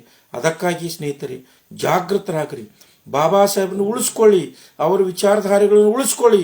ಬಾಬಾ Saheb doctor B R Ambedkar ಅವರು ಇರ್ತಕ್ಕಂಥದ್ದು ಪ್ರತಿಮೆಗಳಲ್ಲಿ, ಫೋಟೋಗಳಲ್ಲಿ ಅಲ್ಲ, ಭಾರತದ ಸಂವಿಧಾನದಲ್ಲಿದ್ದಾರೆ. ಭಾರತದ ಸಂವಿಧಾನದ 395 ವಿಧಿಗಳು ಯಾವ ವ್ಯಕ್ತಿ ಅಧ್ಯಯನ ಮಾಡುತ್ತಾನೋ ಅಂಥ ವ್ಯಕ್ತಿಗೆ ಬಾಬಾ ಸಾಹೇಬರ ದಿವ್ಯ ದರ್ಶನವಾಗುತ್ತೆ. ಬಾಬಾ ಸಾಹೇಬರು ಈ ದೇಶದ ಸಮಸ್ತ ನಾಗರಿಕರಿಗೆ ಕೊಟ್ಟಿರ್ತಕ್ಕಂಥ ಕೊಡುಗೆಗಳ ಬಗ್ಗೆ ಮನವರಿಕೆ ಆಗುತ್ತೆ. ಸ್ನೇಹಿತರೆ, ಎಲ್ಲ ಜನಾಂಗದವರಿಗೆ, ಅದರಲ್ಲೂ ವಿಶೇಷವಾಗಿ OBC ಜನಾಂಗದವರಿಗೆ, ST ಜನಾಂಗದವರಿಗೆ, ಲಿಂಗಾಯತ, ಎಲ್ಲ ಜನಿವಾರ ಇರದೇ ಇರತಕ್ಕಂಥ ಎಲ್ಲ ಜನಾಂಗದವರಿಗೆ ನಾನು ಕೈ ಮುಗಿದು ಪ್ರಾರ್ಥನೆ ಮಾಡ್ಕೊತಾ ಇದ್ದೀನಿ. ಸ್ನೇಹಿತರೆ, Baba Saheb doctor B R Ambedkar ಅವರು ಈ ದೇಶದ ಆಸ್ತಿ ವಿನಾ ಕೇವಲ ಶೆಡ್ಯೂಲ್ ಕಾಸ್ಟ್ದವರ ಆಸ್ತಿ ಅಲ್ಲ. Baba Saheb doctor B R Ambedkar ಅವರು 395 ವಿಧಿಗಳು ಬರೆದಿರ್ತಕ್ಕಂಥದ್ದು ಈ ದೇಶದ ಮೂಲ ಭಾರತೀಯ ಜನಾಂಗದ ಸಲುವಾಗಿ ವಿನಾ ಕೇವಲ SC/ST ಜನಾಂಗದವರಿಗಲ್ಲ. SC/ST ಜನಾಂಗದವರಿಗೆ ಸಾಮಾಜಿಕ ಸಮಾನತೆಯನ್ನು ತಂದುಕೊಡುವ ಸಲುವಾಗಿ ಮತ್ತು ಶತಶತಮಾನಗಳಿಂದ ದೌರ್ಜನ್ಯಕ್ಕೆ ಒಳಗಾಗಿರ್ತಕ್ಕಂಥ ಶತಶತಮಾನಗಳಿಂದ ಈ ಮೂಲಭೂತವಾದಿಗಳ ಮನುವಾದಿಗಳ ಒಂದು ದಬ್ಬಾಳಿಕೆಗೆ ಒಳಗಾಗಿರ್ತಕ್ಕಂಥ schedule caste and schedule tribe ಜನರಿಗೆ ಕೇವಲ 5 ವಿಧಿಗಳನ್ನು ಮಾತ್ರ ಅವರಿಗೆ ಸದಾವಕಾಶ ಕಲ್ಪಿಸಿಕೊಟ್ಟಿದ್ದಾರೆ. ಒಂದು, ಸಂವಿಧಾನದ ವಿಧಿ 15(4), ಅದು ಸರ್ಕಾರಿ ಶಾಲೆಯಲ್ಲಿ ಮಾತ್ರ ಫ್ರೀ ಆ್ಯಂಡ್ ಕಂಪಲ್ಸರಿ ಎಜುಕೇಷನ್ ಸಲುವಾಗಿ. ಖಾಸಗಿ ಶಾಲೆಯಲ್ಲಿ ಇವತ್ತು ಕೊಡ್ತಾ ಇಲ್ಲ. ಹೊಸ ಶಿಕ್ಷಣ ಕಾಯ್ದೆಗಳನ್ನು ತರೋದ್ರ ಮೂಲಕ, ಖಾಸಗಿ ಶಿಕ್ಷಣ ಸಂಸ್ಥೆಗಳ ಕಾಯ್ದೆಗಳನ್ನು ತರೋದ್ರ ಮೂಲಕ ಆಳುವ ವರ್ಗ ಖಾಸಗಿ ಸಂಸ್ಥೆಗಳಲ್ಲಿ ಮೀಸಲಾತಿ ಕೊಡ್ತಾ ಇಲ್ಲ. 15(4) ಅನ್ವಯ ಸರ್ಕಾರಿ ಶಾಲೆಯಲ್ಲಿ ಮೀಸಲಾತಿ ಕಲ್ಪಿಸಿಕೊಡ್ತಕ್ಕಂಥದ್ದು. ಸಂವಿಧಾನದ ವಿಧಿ 16(4) ಅನ್ವಯ ಸರ್ಕಾರಿ ಸಂಸ್ಥೆಗಳಲ್ಲಿ ಮಾತ್ರ ಮೀಸಲಾತಿ, ನೇಮಕಾತಿ ಮೀಸಲಾತಿಯನ್ನು ತಂದು ಕೊಡ್ತಕ್ಕಂಥದ್ದು. ನೋಡಿ, ಇವತ್ತು 1992ರಿಂದ ಭಾರತ ಅಧೋಗತಿಯತ್ತ ನಡೆದಿದೆ. ಅಂದರೆ ಖಾಸಗೀಕರಣ, ಭಾರತವು ಖಾಸಗೀಕರಣದತ್ತ ದಾಪುಗಾಲಿಟ್ಟು ನಡೆಯುತ್ತಾ ಎಲ್ಲ ಸರ್ಕಾರಿ ಸ್ವಾಮ್ಯದ ಕಂಪನಿಗಳಾಗಿರ್ಬೋದು, ಸರ್ಕಾರಿ ಸ್ವಾಮ್ಯದ ಸಂಸ್ಥೆಗಳು ಖಾಸಗೀಕರಣ ಆಗುತ್ತವೆ. ಖಾಸಗೀಕರಣಗೊಂಡಿರ್ತಕ್ಕಂಥ ಸಂಸ್ಥೆಗಳಲ್ಲಿ ಯಾವುದೇ ರೀತಿಯ ಮೀಸಲಾತಿ ಇಲ್ಲ. ಅಳದುಳಿತಿರ್ತಕ್ಕಂಥ, ಅದು ಪೊಲೀಸ್ ಆಗಿರೋದು, ಶಿಕ್ಷಣ, ಆರೋಗ್ಯ, ಹೀಗೆ ಒಂದು 4-5 ಇಲಾಖೆಗಳಲ್ಲಿ ಅಳದುಳಿದಿರ್ತಕ್ಕಂಥ ಇಲಾಖೆಗಳಲ್ಲಿ ಮಾತ್ರ 16(4) ಅನ್ವಯ ಮೀಸಲಾತಿ ಇದೆ. ಸೊ ಈ ಎರಡನೇದು. ಮೂರನೇದು, ಈ ದೇಶದಲ್ಲಿ ನಡೆದಿರ್ತಕ್ಕಂಥ ಚಾತುರ್ವರ್ಣ ಪದ್ಧತಿಯನ್ನು ಪ್ರತಿಪಾದನೆ ಮಾಡುತ್ತಾ 101 ಜಾತಿ ಜನಾಂಗದವರಿಗೆ ನಾಯಿ, ನರಿ, ಹಂದಿಗಳಿಗಿಂತಲೂ ಕೀಳಾಗಿ ಕಾಣತಕ್ಕಂಥ ವ್ಯವಸ್ಥೆಯನ್ನು ರೂಪಿಸಿರ್ತಕ್ಕಂಥ ಈ ಮನುವಾದಿಗಳ ಮನುಶಾಸನಕ್ಕೆ ತಕ್ಕ ಶಾಸ್ತಿಯನ್ನು ಕೊಡುವ ಸಲುವಾಗಿ, ಪ್ರತಿಬಂಧಿಸುವ ಸಲುವಾಗಿ ಸಂವಿಧಾನದ ವಿಧಿ 17 ಅಳವಡಿಸುವ ಮೂಲಕ ಜಾತೀಯತೆ ನಿರ್ಮೂಲನೆಗಾಗಿ Baba Saheb doctor B R Ambedkar ಅವರು ಈ 3 ವಿಧಿಗಳನ್ನು ಕಲ್ಪಿಸಿಕೊಟ್ಟಿದ್ದಾರೆ. ಜೊತೆಗೆ ರಾಜಕೀಯ ಪ್ರಾತಿನಿಧ್ಯತೆಯನ್ನು ಬೇಕು. ರಾಜ್ಯಾಧಿಕಾರ ಇಲ್ಲದೆ ಆಳುವರ್ಗ ಆಗಲು ಸಾಧ್ಯವಿಲ್ಲ. ಈ ಶೋಷಿತ ಜನಾಂಗ 101 ಜಾತಿ ಜನಾಂಗ ಅಂತಕ್ಕಂಥದ್ದು ಮನಗಂಡಿರ್ತಕ್ಕಂಥ Baba Saheb doctor B R Ambedkar ಅವರು ಸಂವಿಧಾನದ ವಿಧಿ 330 ಸಂವಿಧಾನದ ವಿಧಿ 330 ಲೋಕಸಭೆಯಲ್ಲಿ ಮೀಸಲಾತಿಯನ್ನು ಕಲ್ಪಿಸಿಕೊಟ್ಟಿದ್ದಾರೆ. ಸಂವಿಧಾನದ ವಿಧಿ 332 ವಿಧಾನಸಭೆಯಲ್ಲಿ ಮೀಸಲಾತಿಯನ್ನು ಕಲ್ಪಿಸಿಕೊಟ್ಟಿದ್ದಾರೆ. ಹೀಗೆ article 15(4), article 16(4), article 17, article 330, article 332 ಈ 5 ಪ್ರತ್ಯೇಕವಾಗಿರ್ತಕ್ಕಂಥ ಶೆಡ್ಯೂಲ್ ಕಾಸ್ಟ್ದವರಿಗೆ ಪ್ರಾವಿಷನ್ಸ್ ಕಲ್ಪಿಸಿಕೊಡೋದ್ರ ಜೊತೆಗೆ ಉಳಿದಿರ್ತಕ್ಕಂಥ 390 ಅಖಂಡ ಭಾರತದ ಸಮಸ್ತ ನಾಗರಿಕರಿಗೆ, ಎಲ್ಲ ಜಾತಿಯ, ಎಲ್ಲ ಧರ್ಮದ, ಎಲ್ಲ ಜನಾಂಗದವರ ಅಭ್ಯುದಯಕ್ಕಾಗಿ ಇಟ್ಟಿರ್ತಕ್ಕಂಥ ವಿಧಿಗಳು 390. ಅದಕ್ಕಾಗಿ ಸ್ನೇಹಿತರೆ, ತಮ್ಮ ರಾಜಕೀಯ ಬೇಳೆಯನ್ನು ವಹಿಸಿಕೊಳ್ಳುವ ಸಲುವಾಗಿ ಕಪಟ ರಾಜಕಾರಣಿಗಳಾಗಿರ್ಬೋದು, ಅಥವಾ ಅವಕಾಶವಾದಿ ಹೋರಾಟಗಾರರಾಗಿರ್ಬೋದು, ಅಥವಾ ಅವಕಾಶವಾದಿ ಅಧಿಕಾರಿಗಳಾಗಿರ್ಬೋದು, ಈ 390 ವಿಧಿಗಳನ್ನು ಮರೆಮಾಚಿ ಕೇವಲ 5 ವಿಧಿಗಳ ಬಗ್ಗೆ ಬಾಬಾ ಸಾಹೇಬರು ಶೆಡ್ಯೂಲ್ ಕಾಸ್ಟ್ದವ್ರಿಗೆ ಮಾಡಿದ್ದಾರೆ, ಬಾಬಾ ಸಾಹೇಬರು ಶೆಡ್ಯೂಲ್ ಟ್ರೈಬ್ದವ್ರಿಗೆ ಮಾತ್ರ ಮಾಡಿದ್ದಾರೆ ಅಂತಕ್ಕಂಥ ಈ ಮನಸ್ಥಿತಿಯನ್ನು ಬದಲಾವಣೆ ಮಾಡ್ಕೋಬೇಕು ಅಂತಕ್ಕಂಥ ಮಾತನ್ನು ತಮ್ಮೆಲ್ಲರ ಗಮನಕ್ಕೆ ಮತ್ತು ಅಧಿಕಾರಿ ವೃಂದದ ಗಮನಕ್ಕೆ ತರ್ತಾ ಇದ್ದೇನೆ. ಆದರೆ ಅದಕ್ಕೆ ಹಾಗೆ ಮುಂದುವರೆದು ತಮ್ಮ ಗಮನಕ್ಕೆ ತರುವುದೇನೆಂದರೆ, ಸ್ನೇಹಿತರೆ, ಈ ದೇಶ ರಕ್ಷಣೆ ಮಾಡ್ತಕ್ಕಂಥದ್ದು ನಿಮ್ಮ ಜಗಲಿ ಮೇಲೆ ಇರ್ತಕ್ಕಂಥ ಕಲ್ಲು ದೇವರು, ಕಟ್ಟಿಗೆ ದೇವರು, ಬೆಳ್ಳಿ ದೇವರಲ್ಲ. ಅಥವಾ ನೀವು ಸಂವಿಧಾನದ ವಿಧಿ 16(4) ಅನ್ವಯ ಬಡ್ತಿಯನ್ನು ಪಡೆದು ಏನು ಹರಕೆ ಹೊತ್ತು ಹೋಗ್ತಿರಲ್ಲ, ಆ ಶಿರ್ಡಿ ಬಾಬಾ ಆಗಿರ್ಬೋದು, ಪುಟ್ಪತಿ ಸಾಯಿಬಾಬಾ ಆಗಿರ್ಬೋದು, ಅಥವಾ ನಿಮ್ಮದು ಏನು ಬಾಲಾಜಿ ವಿಶ್ವನಾಥ್ ಆಗಿರ್ಬೋದು, ತುಳಜಾಪುರ ತುಕ್ಕಬಾಯಿ, ಗತ್ತರಿಗೆ ಭಾಗಮ್ಮ, ಹಳ್ಳಿಗೆ ಎಲ್ಲಮ್ಮ, ಚುಂಚೂರು ಮಾಪೃತಿ, ಇವ್ರು ಯಾರು ಕೂಡ ಅಲ್ಲ. ನಿಮಗೆ ಇವತ್ತು ಈ ದೇಶವನ್ನು ಸಂರಕ್ಷಣೆ ಮಾಡ್ತಕ್ಕಂಥದ್ದು ನಿಮ್ಮ ಭೀಮನಿಂದ ಅಲ್ಲ, ನಮ್ಮ ಜೈ ಭೀಮನಿಂದ ಅಂತಕ್ಕಂಥ ನೀವೆಲ್ಲರೂ ನೆನ್ಪಿಟ್ಕೋಬೇಕು. ಜೊತೆಗೆ ಈ ದೇಶ ಸಂರಕ್ಷಣೆ ಮಾಡ್ತಕ್ಕಂಥ ಗುರುತರವಾಗಿರ್ತಕ್ಕಂಥ ಕಾರ್ಯ ನಿರ್ವಹಿಸ್ತಕ್ಕಂಥದ್ದು ಯಾವುದಾದ್ರೂ ಇದ್ರೆ ಅದು ಕೇವಲ ಭಾರತದ ಸಂವಿಧಾನ ಮಾತ್ರ. ಭಾರತ ಸಂವಿಧಾನ ಮಾತ್ರ ಈ ದೇಶ ಸಂರಕ್ಷಣೆ ಮಾಡುತ್ತೆ, ನಿಮ್ಮ ದೇವರುಗಳಲ್ಲ ಅಂತಕ್ಕಂಥದ್ದು ನೀವೆಲ್ಲರೂ ಕೂಡ ಅರ್ಥ ಮಾಡ್ಕೋಬೋದು. ಹಾಗಾದ್ರೆ ಭಾರತದ ಸಂವಿಧಾನದ ಕುರಿತು ಈ ಮನೋವಾದಿಗಳು ಆಗಾಗ ಮೆಲುಕು ಹಾಕ್ತಾರಲ್ಲ, ಯಾಕೆ ಅಂತ. ಭಾರತದ ಸಂವಿಧಾನ ಹಾಗಿದೆ, ಹೀಗಿದೆ, ಬಾಬಾ ಸಾಹೇಬರು ಭಾರತದ ಸಂವಿಧಾನದ ಬಗ್ಗೆ ಹೀಗೆ ಅಂದಿದ್ದಾರೆ, ಹಾಗೆ ಅಂತಾರೆ. ಎಸ್, ಬಾಬಾ ಸಾಹೇಬರು ಭಾರತದ ಸಂವಿಧಾನದ ಕುರಿತು 2 ಬಾರಿ ಹೇಳಿರ್ತಕ್ಕಂಥದ್ದು ನಾನು ನಿಮ್ಮೆಲ್ಲರ ಗಮನಕ್ಕೆ ತರ್ತಾ ಇದ್ದೀನಿ. 2 ಬಾರಿ ಯಾವಾಗಂದರೆ 1953 ಫೆಬ್ರವರಿ 9ನೇ ತಾರೀಕು ದಿವಸ, 1953 ಫೆಬ್ರವರಿ 9ನೇ ತಾರೀಕು ದಿವಸ Baba Saheb doctor B R Ambedkar ಅವರು ರಾಜ್ಯಸಭೆಯಲ್ಲಿ ಮಾತಾಡ್ತಕ್ಕಂಥ ಸಂದರ್ಭದಲ್ಲಿ ಹೇಳ್ತಾರೆ, ಭಾರತದ ಸಂವಿಧಾನ ಪ್ರಜಾಪ್ರಭುತ್ವ ತಳಾದಿ ಮೇಲೆ ಇರ್ತಕ್ಕಂಥ ಈ ಸಂವಿಧಾನ ಪ್ರಜಾಪ್ರಭುತ್ವ ರಾಷ್ಟ್ರಗಳು ಉತ್ಕೃಷ್ಟವಾಗಿರ್ತಕ್ಕಂಥ ಸಂವಿಧಾನ ಇದೆ. ಈ ಸಂವಿಧಾನವನ್ನು ಜಾರಿಗೆ ತರ್ತಕ್ಕಂಥ ಸ್ಥಳದಲ್ಲಿ ಒಳ್ಳೆಯವರು ಬಂದರೆ ಅಥವಾ ರಾಷ್ಟ್ರಾಭಿಮಾನ ಇರ್ತಕ್ಕಂಥವ್ರು ಬಂದದ್ದೇ ಆದರೆ ಈ ದೇಶ ಕೇವಲ 10 ವರ್ಷದಲ್ಲಿ ಪ್ರಬುದ್ಧ ರಾಷ್ಟ್ರ ಆಗುತ್ತೆ. ಒಂದು ವೇಳೆ ಅಯೋಗ್ಯರ ಆಳುವ ಸ್ಥಳದಲ್ಲಿ ಕುಳಿತಿದ್ದಾದರೆ ಈ ದೇಶದ ಜನಾಂಗ, ಅದರಲ್ಲೂ ಮೂಲ ಭಾರತೀಯರಾಗಿರ್ತಕ್ಕಂಥ ನನ್ನ ಜನಾಂಗ, ನಾನು ಬರೆದಿರ್ತಕ್ಕಂಥ ಸಂವಿಧಾನವನ್ನು ಅವರೇ ಸುಡಲು ಮುಂದಾಗುತ್ತಾರೆ. ಅಂತ ಸುಡ್ತಕ್ಕಂಥ ಸಂದರ್ಭ ಒದಗಿ ಬಂದಾಗ ಅಂಥವರ ಸಾಲಿನಲ್ಲಿ ನಾನೇ ಮೊದಲಿಗನಾಗುತ್ತೇನೆ ಅಂತಕ್ಕಂಥ ಮಾತನ್ನು Baba Saheb doctor B R Ambedkar ಹೇಳ್ತಾರೆ. ಅದಾದ ನಂತರ ಸ್ನೇಹಿತರೆ, ಡಾಕ್ಟರ್ ಅನೂಪ್ ಸಿಂಗ್ ಅಂತಕ್ಕಂಥ ರಾಜ್ಯಸಭಾ ಮೆಂಬರ್ ಅವರು 1955 ಮಾರ್ಚ್ 19ನೇ ತಾರೀಕು ನಡೆದಿರ್ತಕ್ಕಂಥ ರಾಜ್ಯಸಭೆಯಲ್ಲಿ ಕೇಳ್ತಾರೆ, Baba Saheb doctor B R Ambedkar ಅವರೇ, ನೀವು 1953 ಫೆಬ್ರವರಿ 9ನೇ ತಾರೀಕು ದಿವಸ ಮಾತಾಡ್ತಕ್ಕಂಥ ಸಂದರ್ಭದಲ್ಲಿ ಹೇಳಿದ್ರಿ, ಭಾರತದ ಸಂವಿಧಾನ ಒಂದು ದಿವಸ ನನ್ನ ಜನಾಂಗನೇ ಸುಡುತ್ತೆ, ಆ ಸುಡ್ತಕ್ಕಂಥವ್ರ ಸಾಲಿನಲ್ಲಿ ನಾನು ಮೊದಲಿಗನಾಗಿರ್ತೀನಿ ಅಂತಕ್ಕಂಥ ಮಾತು.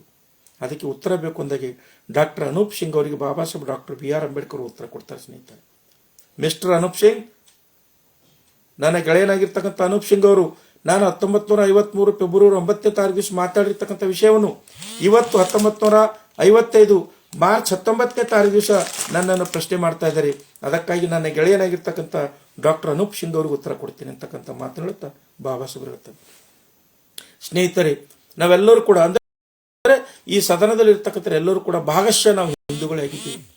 ನಾವು ಹಿಂದೂಗಳು ಒಂದು ಗುಡಿಯನ್ನು ಕಟ್ತೀವಿ. ಏತಕ್ಕಾಗಿ ಅಂದಾಗ ಡಾಕ್ಟರ್ ಅನೂಪ್ ಸಿಂಗ್ ಹೇಳ್ತಾನೆ, ಆ ಗುಡಿಯಲ್ಲಿ ಒಂದು ಪ್ರತಿಮೆಯನ್ನು ಪ್ರತಿಷ್ಠಾಪನೆ ಮಾಡುವ ಸಲುವಾಗಿ, ಅಲ್ಲಿ ನಮ್ಮ ದೇವರ ಒಂದು ಮೂರ್ತಿಯನ್ನು ಪ್ರತಿಷ್ಠಾಪನೆ ಮಾಡುವ ಸಲುವಾಗಿ, ಆ ದೇವರ ಮೂರ್ತಿಯನ್ನು ಪ್ರತಿಷ್ಠಾಪನೆ ಮಾಡುವ ಪೂರ್ವದಲ್ಲಿ ಅದರಲ್ಲಿ ದೆವ್ವಗಳು ಹೊಕ್ಕಿದರೆ ನೀವೇನು ಮಾಡ್ತೀರಿ ಅಂತಕ್ಕಂಥ ಮಾತನ್ನು ಬಾಬಾ ಸಾಹೇಬ್ರಿಗೆ ಕೇಳಿದಾಗೆ ಡಾಕ್ಟರ್ ಅನೂಪ್ ಸಿಂಗ್ ಮತ್ತು ಇತರ ಗೆಳೆಯರೆಲ್ಲರೂ ಕೂಡ ಹೇಳ್ತಾರೆ, ಡಿಸ್ಟ್ರಾಯ್ ದ ಟೆಂಪಲ್, ಆ ಗುಡಿಯನ್ನೇ ಸರ್ವನಾಶ ಮಾಡ್ತೀವಿ. ಸೊ ಸೇಮ್, ನಾನೊಂದು ಭವ್ಯವಾಗಿರ್ತಕ್ಕಂಥ ಸಂವಿಧಾನವನ್ನು ದೇಶಕ್ಕೆ ಬರೆದು ಕೊಟ್ಟಿದ್ದೇನೆ. ಆಳುವ ವರ್ಗದಲ್ಲಿ ದೆವ್ವಗಳು ಹೋಗಿ ಕುಳಿತಿದ್ದೆ, ಆದರೆ ನನ್ನ ಜನಾಂಗವೇ ಭಾರತದ ಸಂವಿಧಾನ ಸುಡ್ತಾರೆ ಅಂತಕ್ಕಂಥ ಮಾತು ಹೇಳಿದ್ದೇನೆ ವಿನ ಅನ್ಯಥ ಬೇರೋ ಅಲ್ಲವೇ ಅಲ್ಲ ಅಂತಕ್ಕಂಥ ಮಾತನ್ನು Baba Saheb doctor B R Ambedkar ಅವರು ಅವತ್ತಿನ ದಿವಸ ಅಂದರೆ 1955 ಮಾರ್ಚ್ 19ನೇ ತಾರೀಕು ದಿವಸ ಇರತಕ್ಕಂಥದ್ದು. ಇದನ್ನು ಅರ್ಧಂಬರ್ಧ ತಿರುಚುವುದರ ಮೂಲಕ ಮನುವಾದಿ ಮಸ್ತಿಷ್ಕ ಜನಾಂಗ ಭಾರತದ ಸಂವಿಧಾನದ ಬಗ್ಗೆ ಅಪಚಾರದ ಮಾತುಗಳನ್ನು ಆಡ್ತಕ್ಕಂಥ ಇವತ್ತಿನ ದಿವಸ ಸಾಮಾಜಿಕ ಜಾಲತಾಣದಲ್ಲಿ ನಾವು ಕಾಣ್ತಾ ಇದ್ದೀವಿ. ಸೊ ಅದಕ್ಕಾಗಿ ಇಂತಹ ಸತ್ಯ ಸಂಗತಿಗಳನ್ನು ಬಿತ್ತರಿಸ್ತಕ್ಕಂಥ ಗುರುತರವಾಗಿರ್ತಕ್ಕಂಥ ಜವಾಬ್ದಾರಿ ಮತ್ತು ಕೆಲಸ ನಾವೆಲ್ಲರೂ ಕೂಡ ಮಾಡಬೇಕಾಗಿದೆ ಅಂತಕ್ಕಂಥ ಮಾತನ್ನು ಹೇಳುತ್ತಾ ಸ್ನೇಹಿತರೆ, ಭಾರತದ ಸಂವಿಧಾನವೇ ಈ ರಾಷ್ಟ್ರದ ಧಾರ್ಮಿಕ ಗ್ರಂಥ, ಭಾರತದ ಸಂವಿಧಾನವೇ ನಮಗೆ ಧರ್ಮ ಅಂತಕ್ಕಂಥ ನಾವೆಲ್ಲರೂ ಕೂಡ ದೃಢ ಸಂಕಲ್ಪ ಮಾಡ್ಕೋಬೇಕು. ಒಂದು ಪ್ರಶ್ನೆ ಮಾಡ್ತೇನೆ ಮನುವಾದಿಗಳಿಗೆ, ಈ ಸಂವಿಧಾನ ಬದಲಾವಣೆ ಮಾಡಬೇಕು, ಸಂವಿಧಾನ ಬದಲಾವಣೆ ಮಾಡಲೇ ಬಂದೀವಿ ಅಂತಕ್ಕಂಥ ಮಾತು ಹೇಳ್ತಾರಲ್ಲ, ಇವ್ರಿಗೊಂದು ಪ್ರಶ್ನೆ ಮಾಡ್ತೀನಿ. ಸ್ನೇಹಿತರೆ, ನಾವೆಲ್ಲರೂ ಕೂಡ ಶಾಲಾ ಕಾಲೇಜುಗಳಲ್ಲಾಗಿರ್ಬೋದು, ಸಭೆ ಸಮಾರಂಭಗಳಲ್ಲಾಗಿರ್ಬೋದು, ನಾವು ಹೇಳ್ತೀವಿ ಬೋಲೋ ಭಾರತ್ ಮಾತಾ ಕಿ ಜೈ ಅಂತ, ಬೋಲೋ ಭಾರತ್ ಮಾತಾ ಕಿ ಜೈ ಅಂತ. ಅಂದರೆ ಭಾರತ ನಮ್ಮ ತಾಯಿ ಎಂದಾಗೆ, ಭಾರತ ನಮ್ಮ ತಾಯಿ ಎಂದು ಎಲ್ಲರೂ ಪರಿಭಾವಿಸುತ್ತೇವೆ, ಅಥವಾ ಮನುವಾದಿಗಳು ರಾಷ್ಟ್ರವಾದಿಗಳೆಲ್ಲರೂ ಪರಿಭಾವಿಸ್ತಾರೆ.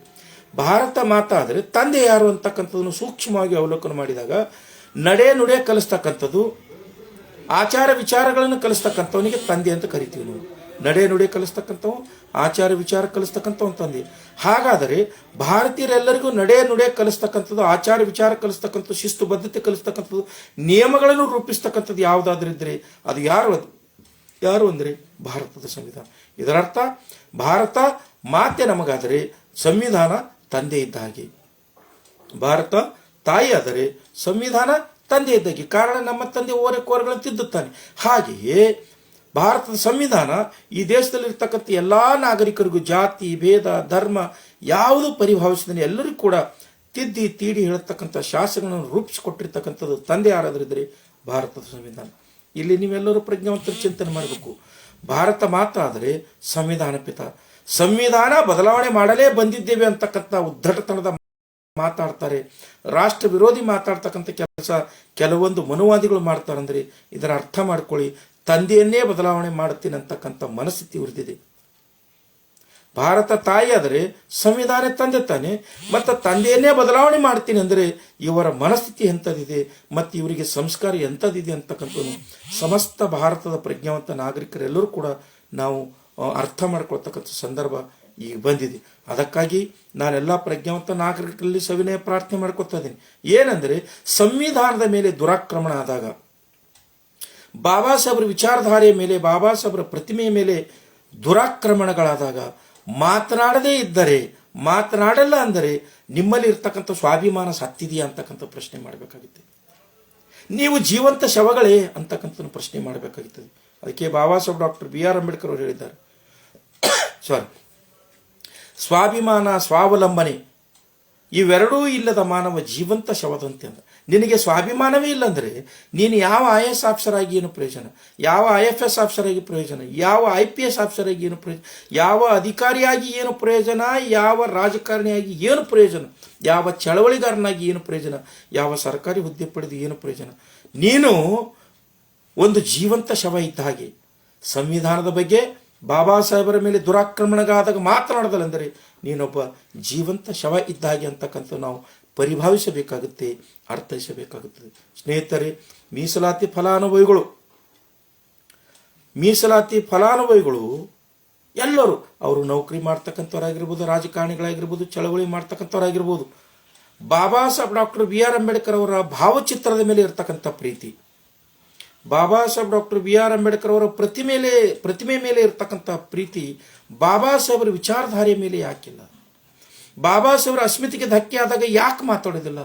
ಸಂವಿಧಾನದ ಮೇಲೆ ದೌರ್ಜನ್ಯಗಳಾದಾಗ ಯಾಕೆ ಮಾತಾಡೋದಿಲ್ಲ ಎಂದರೆ, ಈ ನನ್ನ ಜನಾಂಗ ಭಾರತದ ಸಂವಿಧಾನ ಅಧ್ಯಯನ ಮಾಡಿಲ್ಲ, ಈ ನನ್ನ ಜನಾಂಗ ಬಾಬಾ ಸಾಹೇಬರ ಬಗ್ಗೆ ಅಧ್ಯಯನ ಮಾಡ್ತಾ ಇಲ್ಲ, ಈ ನನ್ನ ಜನಾಂಗ ನಮ್ಮ ಸಮುದಾಯದ ಅಸ್ಮಿತೆಯ ಬಗ್ಗೆ, ನಮ್ಮ ಸಮುದಾಯದ ಚರಿತ್ರೆಯ ಬಗ್ಗೆ, ನಮ್ಮ ಸಮುದಾಯ ಅಂದರೆ ಕೇವಲ ಹೊಲೆಯ, ಮಾದಿಗ, ಮಹಾರಲ್ಲ, ಇಡೀ 101 ಜಾತಿಯ ಸಮುದಾಯದ, ಮೂಲ ಭಾರತೀಯ ಸಮುದಾಯದ ಚರಿತ್ರೆ ಬಗ್ಗೆ ಅಧ್ಯಯನ ಮಾಡ್ತಾ ಇಲ್ಲ. ಅದಕ್ಕಾಗಿ ಇವತ್ತಿನ ದಿವಸ ಯಾವ ಹುದ್ದೆಯಲ್ಲಿದ್ದರೂ ಕೂಡ, ಯಾವ ಪದವಿ ಪಡೆದರೂ ಕೂಡ ಈ ದೇಶ ಮಾತನಾಡದ ಭಾರತ ಆಗಿದೆ, ಈ ಸಮುದಾಯ ಮಾತನಾಡದ ಭಾರತ ಆಗಿದೆ. ಸ್ನೇಹಿತರೆ, ಬಾಬಾ ಸಾಹೇಬ್ ಡಾಕ್ಟರ್ BR ಅಂಬೇಡ್ಕರ್ ಇರ್ತಕ್ಕಂಥದ್ದು ಸಂವಿಧಾನದಲ್ಲಿ ವಿನ ಪ್ರತಿಮೆಗಳಲ್ಲೆಲ್ಲ ಮತ್ತು ಭಾವಚಿತ್ರದಲ್ಲೆಲ್ಲ. ಬಾಬಾ ಸಾಹೇಬರನ್ನು ಪೂಜೆ ಮಾಡಿದರೆ ಬಾಬಾ ಸಾಹೇಬ್ರ ವಿಚಾರಧಾರೆಯನ್ನು ಸಂರಕ್ಷಣೆ ಮಾಡಿದ ಹಾಗೆ ಅಲ್ಲ. ಬಾಬಾ ಸಾಹೇಬರ ಪ್ರತಿಮೆಯನ್ನು ಸಂರಕ್ಷಣೆ ಮಾಡಿದರೆ ಬಾಬಾ ಸಾಹೇಬರನ್ನು, ಅವರ ಅಸ್ಮಿತೆಯನ್ನು ಉಳಿಸಿದ ಹಾಗೆ ಅಲ್ಲ. ಪ್ರತಿಮೆ ನಮ್ಮ ಸ್ವಾಭಿಮಾನದ ಸಂಕೇತ ಇರಲಿ, ಭಾವಚಿತ್ರ ನಮ್ಮ ಸ್ವಾಭಿಮಾನದ ಸಂಕೇತ ಇರಲಿ, ಆದರೆ ಭಾವಚಿತ್ರವೇ ಬಾಬಾ ಸಾಹೇಬರಲ್ಲ, ಪ್ರತಿಮೆಯೇ ಬಾಬಾ ಸಾಹೇಬರಲ್ಲ. ಬಾಬಾ ಸಾಹೇಬರ ವಿಚಾರಧಾರೆಗಳು ಬಾಬಾ ಸಾಹೇಬರಾಗಿದ್ದಾರೆ. ಎಲ್ಲಿವರೆಗೆ ಪುಸ್ತಕದಲ್ಲಿರುವುದು ಮಸ್ತಕದಲ್ಲಿ ನಾವು ತುಂಬಿಕೊಳ್ಳುವುದಿಲ್ಲವೋ, ಮಸ್ತಕವೇ ಒಂದು ಪುಸ್ತಕವಾಗುವುದಿಲ್ಲ. ಅದಕ್ಕೆ ಬಾಬಾ ಸಾಹೇಬರು ಹೇಳ್ತಾರೋ, ತುಮೇ ಲಡ್ನಾ ಹೈ ತೋ ಪಡ್ನಾ ಸೀಖೋ, तुम्हें लड़ना है तो पढ़ना सीखो, बगैर पढ़ाई के तुम लड़ नहीं सकती हो, क्योंकि तुम्हें गुलाम बनाने की आसान मार्ग उनके पास है. ನಾವು ಅಧ್ಯಯನ ಮಾಡದೇ ಇದ್ದರೆ, ಅಧ್ಯಯನ ಮಾಡದೆ ನಾವು ಹೋರಾಟಕ್ಕೆ ಬಂದರೆ, ಅಧ್ಯಯನ ಮಾಡದೆ ನಾವು ಚಳವಳಿಗೆ ಬಂದರೆ, ಕಾನೂನು ತಿಳಿದುಕೊಳ್ಳಲಾರದೆ, ಸಂವಿಧಾನ ತಿಳಿದುಕೊಳ್ಳಲಾರದೆ ನಾವು ಚಳವಳಿಗೆ ಧುಮುಕಿದಾದರೆ, ನಮ್ಮನ್ನು ಹಿಡಿದು ಯಾವ ರೀತಿ ಸಾಮ, ದಾಮ, ಭೇದ, ದಂಡ ಈ ಚತುರಪಾಯಿಗಳನ್ನು ಬಳಸುವುದರ ಮೂಲಕ ಗುಲಾಮರನ್ನಾಗಿ ಮಾಡಬೇಕು ಅಂತಕ್ಕಂಥದ್ದು ಅವರಲ್ಲಿ ಅಸ್ತ್ರಗಳಿವೆ. ಅದಕ್ಕಾಗಿ ಚಳವಳಿಗಾರರಿಗೆ, ಅಧಿಕಾರಿ ವೃಂದದವರಿಗೆ, ರಾಜಕಾರಣಿಗಳಿಗೆ, ಸಣ್ಣ ಪುಟ್ಟ ನನ್ನಂಥ ನೌಕರದಾರಿಗೆ ಮತ್ತು ಯುವ ಮಿತ್ರರಿಗೆ ಪ್ರಾರ್ಥನೆ ಮಾಡ್ಕೊತಾ ಇದ್ದೀನಿ, ದಯವಿಟ್ಟು ಓದಿ ಅಂದರೆ ಯಾವುದೋ ಕತೆ ಕಾದಂಬರಿ ಅಲ್ಲ, ಓದಿ ಅಂದರೆ ಸಿಲೆಬಸ್ ಪುಸ್ತಕ ಅಲ್ಲ. ಬಾಬಾ ಸಾಹೇಬರನ್ನು ಓದಿ, ಬಾಬಾ ಸಾಹೇಬರ 53 ಗ್ರಂಥಗಳನ್ನು ಓದಿ, ಬಾಬಾ ಸಾಹೇಬರು ಬರೆದು ಕೊಟ್ಟಿರ್ತಕ್ಕಂಥ ಸಂವಿಧಾನ ಓದಿ. ಅಂದಾಗ ಮಾತ್ರ ನೀವು ಓದಿರ್ತಕ್ಕಂಥ ವ್ಯಕ್ತಿಗಳಾಗ್ತೀರಿ. ನಿಮ್ಮ ಮಸ್ತಿಷ್ಕ ಒಂದು ಪುಸ್ತಕ ಆಗುತ್ತೆ. ಆವಾಗ ನಿಮಗೆ ಮನುವಾದಿಗಳು ಹೆದರ್ತಾರೆ. ಮಸ್ತಿಷ್ಕದಲ್ಲಿ ಬೂದಿ ತುಂಬಿಕೊಂಡು, ಮಸ್ತಿಷ್ಕದಲ್ಲಿ ಮಣ್ಣು ತುಂಬಿಕೊಂಡು, ಮಸ್ತಿಷ್ಕದಲ್ಲಿ ಬರೇ ನಾವಿನ ತಿಪ್ಪೆಯಲ್ಲಿ ಇರ್ತಕ್ಕಂಥ ಕೂದಲುಗಳು ತುಂಬಿಕೊಂಡು ಬೋಲೋರೆ ಬೋಲೋ ಜೈ ಭೀಮ್ ಬೋಲೋ ಕೆದರ್ ಬಿಚ್ಚೋಲು ಅಂದರೆ ಅಲ್ಲ ಸ್ನೇಹಿತರೆ. ನಾವು ಅಧ್ಯಯನ ಮಾಡಿದಾಗ ಮಾತ್ರ ಗಟ್ಟಿ ಧ್ವನಿ ಬರುತ್ತೆ. ಬಾಬಾ ಸಾಹೇಬ್ರ ವಿಚಾರಧಾರೆಗೆ, ನಮ್ಮ ಜನಾಂಗದ ಅಸ್ಮಿತೆಗಾಗಿ, ನಮ್ಮ ಜನಾಂಗದ 101 ಜಾತಿ ಜನಾಂಗದ ಅಸ್ಮಿತೆ ಸಲುವಾಗಿ ನೀವು ಕೊರಳ ಧ್ವನಿ ಆಗಬೇಡಿ, ಕರಳ ಧ್ವನಿ ಆಗಬೇಕಾದ್ರೆ ಚರಿತ್ರೆ ಗೊತ್ತಿರಬೇಕು.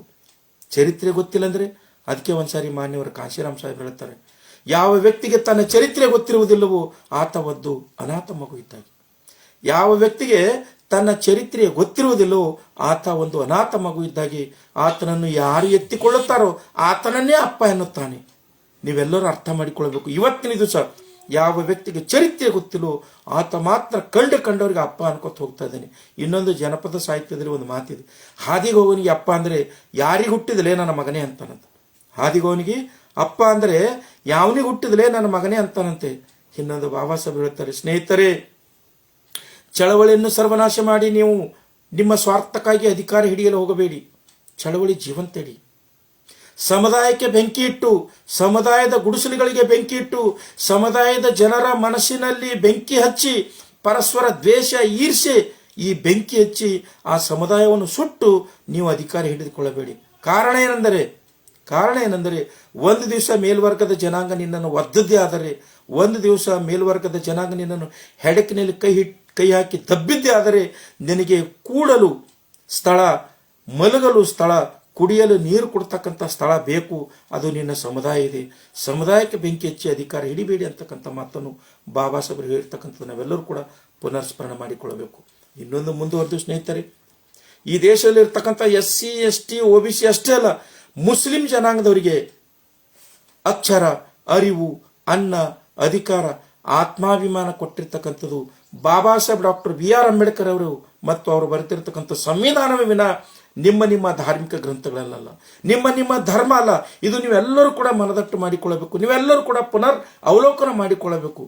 ಅದರಲ್ಲೂ ವಿಶೇಷವಾಗಿ ಹೇಳ್ತೀನಿ, ಈ SC ST OBC ಜನಾಂಗದವರಿಗೆ ತಾಯಿ ಇಲ್ಲದ, ತಂದೆ ಇಲ್ಲದ, ಗಂಡ ಹೆಂಡರು ಮಕ್ಕಳು ಇಲ್ಲದೆ ಇರತಕ್ಕಂಥ, ಚರಿತ್ರೆ ಇರದೇ ಇರತಕ್ಕಂಥ ಕಲ್ಲು ದೇವರುಗಳನ್ನು, ಕಟ್ಟಿಗೆ ದೇವರುಗಳನ್ನು ಜಗಲಿಯ ಮೇಲಿಟ್ಟು ಪೂಜಿಸೋದಕ್ಕಿಂತಲೂ ನಿಮ್ಮ ಮಧ್ಯದಲ್ಲಿ ಇರತಕ್ಕಂಥ ಬಡ ಮಕ್ಕಳನ್ನು ಗುಣಾತ್ಮಕವಾಗಿರ್ತಕ್ಕಂಥ ಶಿಕ್ಷಣ ಕೊಡಲು ಒಂದಿಷ್ಟು ಹಣ ವ್ಯಯ ಮಾಡಿ, ನಿಮಗೆ ಬಂದಿರತಕ್ಕಂಥ ಸಂಪಾದನೆಯಲ್ಲಿ ಅದನ್ನು ವ್ಯಯ ಮಾಡಿ, ಕಷ್ಟದಲ್ಲಿರ್ತಕ್ಕಂಥವರಿಗೆ ಸಹಾಯ ಮಾಡಿ, ಜೊತೆಗೆ ನಿಮ್ಮ ಜಾತಿಯ ಮಹಾಪುರುಷರ ಸಿದ್ಧಾಂತಗಳನ್ನು, ವಿಚಾರಧಾರೆಗಳನ್ನು ಬರಹದ ಮೂಲಕ ಪ್ರಚಾರ ಮಾಡ್ತಕ್ಕಂಥ ಕೆಲಸ ಮಾಡಿ. ಆವಾಗ ನೀವು ಪ್ರಬುದ್ಧರಾಗ್ತೀರಿ.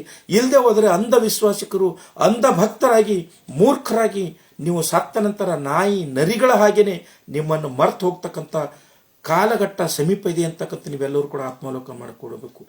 ಅದಷ್ಟೇ ಅಲ್ಲದೆ ಒಂದು ಮಾತು ಹೇಳ್ತೀನಿ, ನನ್ನ SC ST OBC ಜನಾಂಗದವರಿಗೆ ಅನುಲಕ್ಷಿಸಿ ಒಂದು ಮಾತು ಹೇಳ್ತೀನಿ. ಸರ್, ಬಂಧುಗಳೇ, ನಿಮಗೆ ಧರ್ಮ ಏನು ಕಲಿಸುತ್ತೆ?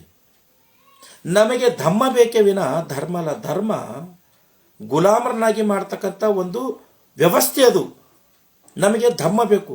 ಧಮ್ಮ ಅಂದರೆ ವೇ ಆಫ್ ಲೈಫ್, ಮಧ್ಯಮ ಮಾರ್ಗ, ವೈಜ್ಞಾನಿಕವಾಗಿರ್ತಕ್ಕಂಥ ತಳಹದಿಯ ಮೇಲೆ ನಿಂತಿರ್ತಕ್ಕಂಥ ಚಿಂತನೆಗಳು. ಯಾವುದೇ ಧರ್ಮ ಬೋಧಕ ಮಾಡಿರ್ಬೋದು, ಯಾವುದೇ ಸಮುದಾಯದ ಬೋಧಕ ಮಾಡಿರ್ಬೋದು, ಅವು ನಮಗೆ ಬೇಕು. ಅದನ್ನು ಭಾರತದ ಸಂವಿಧಾನ ಹೇಳುತ್ತೆ. ಯಾರಿಗಾದರೂ ಅನುಮಾನ ಇದ್ದರೆ ಸಂವಿಧಾನವಿದೆ 51H ನೋಡಿ. ವೈಜ್ಞಾನಿಕವಾಗಿರ್ತಕ್ಕಂಥ ವಿಷಯಗಳನ್ನು ಮಾತಾಡ್ತಕ್ಕಂಥದ್ದು, ಬರೀತಕ್ಕಂಥದ್ದು, ಹೇಳ್ತಕ್ಕಂಥದ್ದು ಪ್ರತಿಯೊಬ್ಬ ನಾಗರಿಕನ ಆದ್ಯ ಕರ್ತವ್ಯ ಆಗಿದೆ. ಒಂದೆರಡು ಎಕ್ಸಾಂಪಲ್ ಕೊಡುತ್ತೆ ನಿಮಗೆ. ಧರ್ಮ ನಿಮಗೆ ಏನು ಕಲಿಸುತ್ತೆಪ್ಪ? ಯಾವುದೇ ಧರ್ಮ ಇರಲಿ, ಯಾವುದೇ ಜಾತಿಯವರು ಅನುಪಾಲನೆ ಮಾಡ್ತಕ್ಕಂಥ ಧರ್ಮ ಇರಲಿ, ಧರ್ಮ ನಿನಗೇನು ಕಲಿಸುತ್ತೆ? ಧರ್ಮ ನಿನಗೆ ನೀನು ಹಿಂದೂ, ನೀನು ಹೀಗೆ ಇರಬೇಕು. ಧರ್ಮ ನಿನಗೇನು ಕಲಿಸುತ್ತೆ? ನೀನು ಮುಸ್ಲಿಮ, ನೀನು ಹೀಗೆ ಇರಬೇಕು. ಧರ್ಮ ನಿನಗೇನು ಕಲಿಸುತ್ತೆ? ನೀನು ಕ್ರೈಸ್ತ, ನೀನು ಹೀಗೆ ಇರಬೇಕು. ಧರ್ಮ ನಿನಗೇನು ಕಲಿಸುತ್ತೆ? ನೀನು ಸಿಕ್ಕ, ನೀನು ಹೀಗೆ ಇರಬೇಕು. ನಿನಗೆ ಹೀಗೆ ನಿಯಮಗಳು. ನಿನ್ನ ಧರ್ಮ ಬಿಟ್ಟರೆ ಉಳಿದಿರ್ತಕ್ಕಂಥವೆಲ್ಲವೂ ಶೂನ್ಯ. ನಿನ್ನ ಧರ್ಮ ಬಿಟ್ಟರೆ ನಿನ್ನ ಧಾರ್ಮಿಕ ಪ್ರವೃತ್ತಿಗಳು, ನಿನ್ನ ಧಾರ್ಮಿಕ ಸಂಸ್ಕಾರಗಳು ಬಿಟ್ಟರೆ ಉಳಿದೆಲ್ಲ ಕಾಫಿರರು ಮಾಡ್ತಕ್ಕಂಥದ್ದು ಅಂತಕ್ಕಂಥದ್ದು ಧರ್ಮ ಕಲಿಸುತ್ತೆ. ಸಂವಿಧಾನ ಏನು ಕಲಿಸುತ್ತೆ? ನಾವೆಲ್ಲರೂ ಭಾರತೀಯರು. ಭಾರತ ಬಹುಸಂಸ್ಕೃತಿಯ ರಾಷ್ಟ್ರ. ನಾವೆಲ್ಲರೂ ಇಲ್ಲಿ ಅನನ್ಯತೆಯಿಂದಿರಬೇಕು, ಐಕ್ಯತೆಯಿಂದಿರಬೇಕು. ನಾವೆಲ್ಲರೂ ಸ್ವಾತಂತ್ರ್ಯ, ಸಮಾನತೆ, ಭ್ರಾತೃತ್ವ, ಪ್ರಾತಿನಿಧ್ಯತೆಯನ್ನು ಪ್ರತಿಯೊಬ್ಬರು ಕೂಡ ಅನುಭವಿಸಬೇಕು ಅಂತಕ್ಕಂಥದ್ದನ್ನು ಕಲಿಸಿಕೊಡ್ತಕ್ಕಂಥದ್ದು ಸಂವಿಧಾನ. ಸಂವಿಧಾನ ನಿನಗೆ ಬೈಫರ್ಕೇಶನ್ ಮಾಡೋದಿಲ್ಲ, ಧರ್ಮ ನಿನಗೆ ಬೈಫರ್ಕೇಶನ್ ಮಾಡುತ್ತೆ. ಮನುಷ್ಯನಿಂದ ಧರ್ಮ ಇದೆ ವಿನ ಧರ್ಮದಿಂದ ಮನುಷ್ಯ ಅಲ್ಲ ಸ್ನೇಹಿತರೆ. ಈ ದೇಶದಲ್ಲಿ ನಾಸ್ತಿಕರು ಬದುಕ್ತಾ ಇದ್ದಾರೆ, ಆಸ್ತಿಕರು ಬದುಕ್ತಾ ಇದ್ದಾರೆ, ವಾಸ್ತವಿಕರು ಬದುಕ್ತಾ ಇದ್ದಾರೆ. ಆಸ್ತಿಕರು ಮಾತ್ರ ಸ್ವರ್ಗಕ್ಕೆ ಹೋಗೋದಿಲ್ಲ, ನಾಸ್ತಿಕರು ನರಕಕ್ಕೆ ಹೋಗೋದಿಲ್ಲ. ವಾಸ್ತವಿಕರು ಸ್ವರ್ಗ ನರಕಕ್ಕೆ ಹೋಗೋದಿಲ್ಲ. ನಾಸ್ತಿಕರು, ವಾಸ್ತವಿಕರು ವೈಜ್ಞಾನಿಕ ತಳಹದಿ ಮೇಲೆ ಬದುಕು ಕಟ್ಟಿಕೊಂಡು ಬದುಕ್ತಾ ಇದ್ದಾರೆ. ಆಸ್ತಿಕರು ಮಾತ್ರ ಮೌಢ್ಯ, ಅಂಧಶ್ರದ್ಧೆ, ಕಂದಾಚಾರ, ದೇವರಂತಕ್ಕಂಥ ಬೆದರುಬೆಂಬೆಯನ್ನು ಕೈಯಲ್ಲಿ ಹಿಡಿದುಕೊಂಡು ಬದುಕು ಶ್ರಮಿಸ್ತಾ ಇದ್ದಾರೆ. ಒಂದು ಅರ್ಥ ಮಾಡಿಕೊಳ್ಳಿ ಸ್ನೇಹಿತರೆ.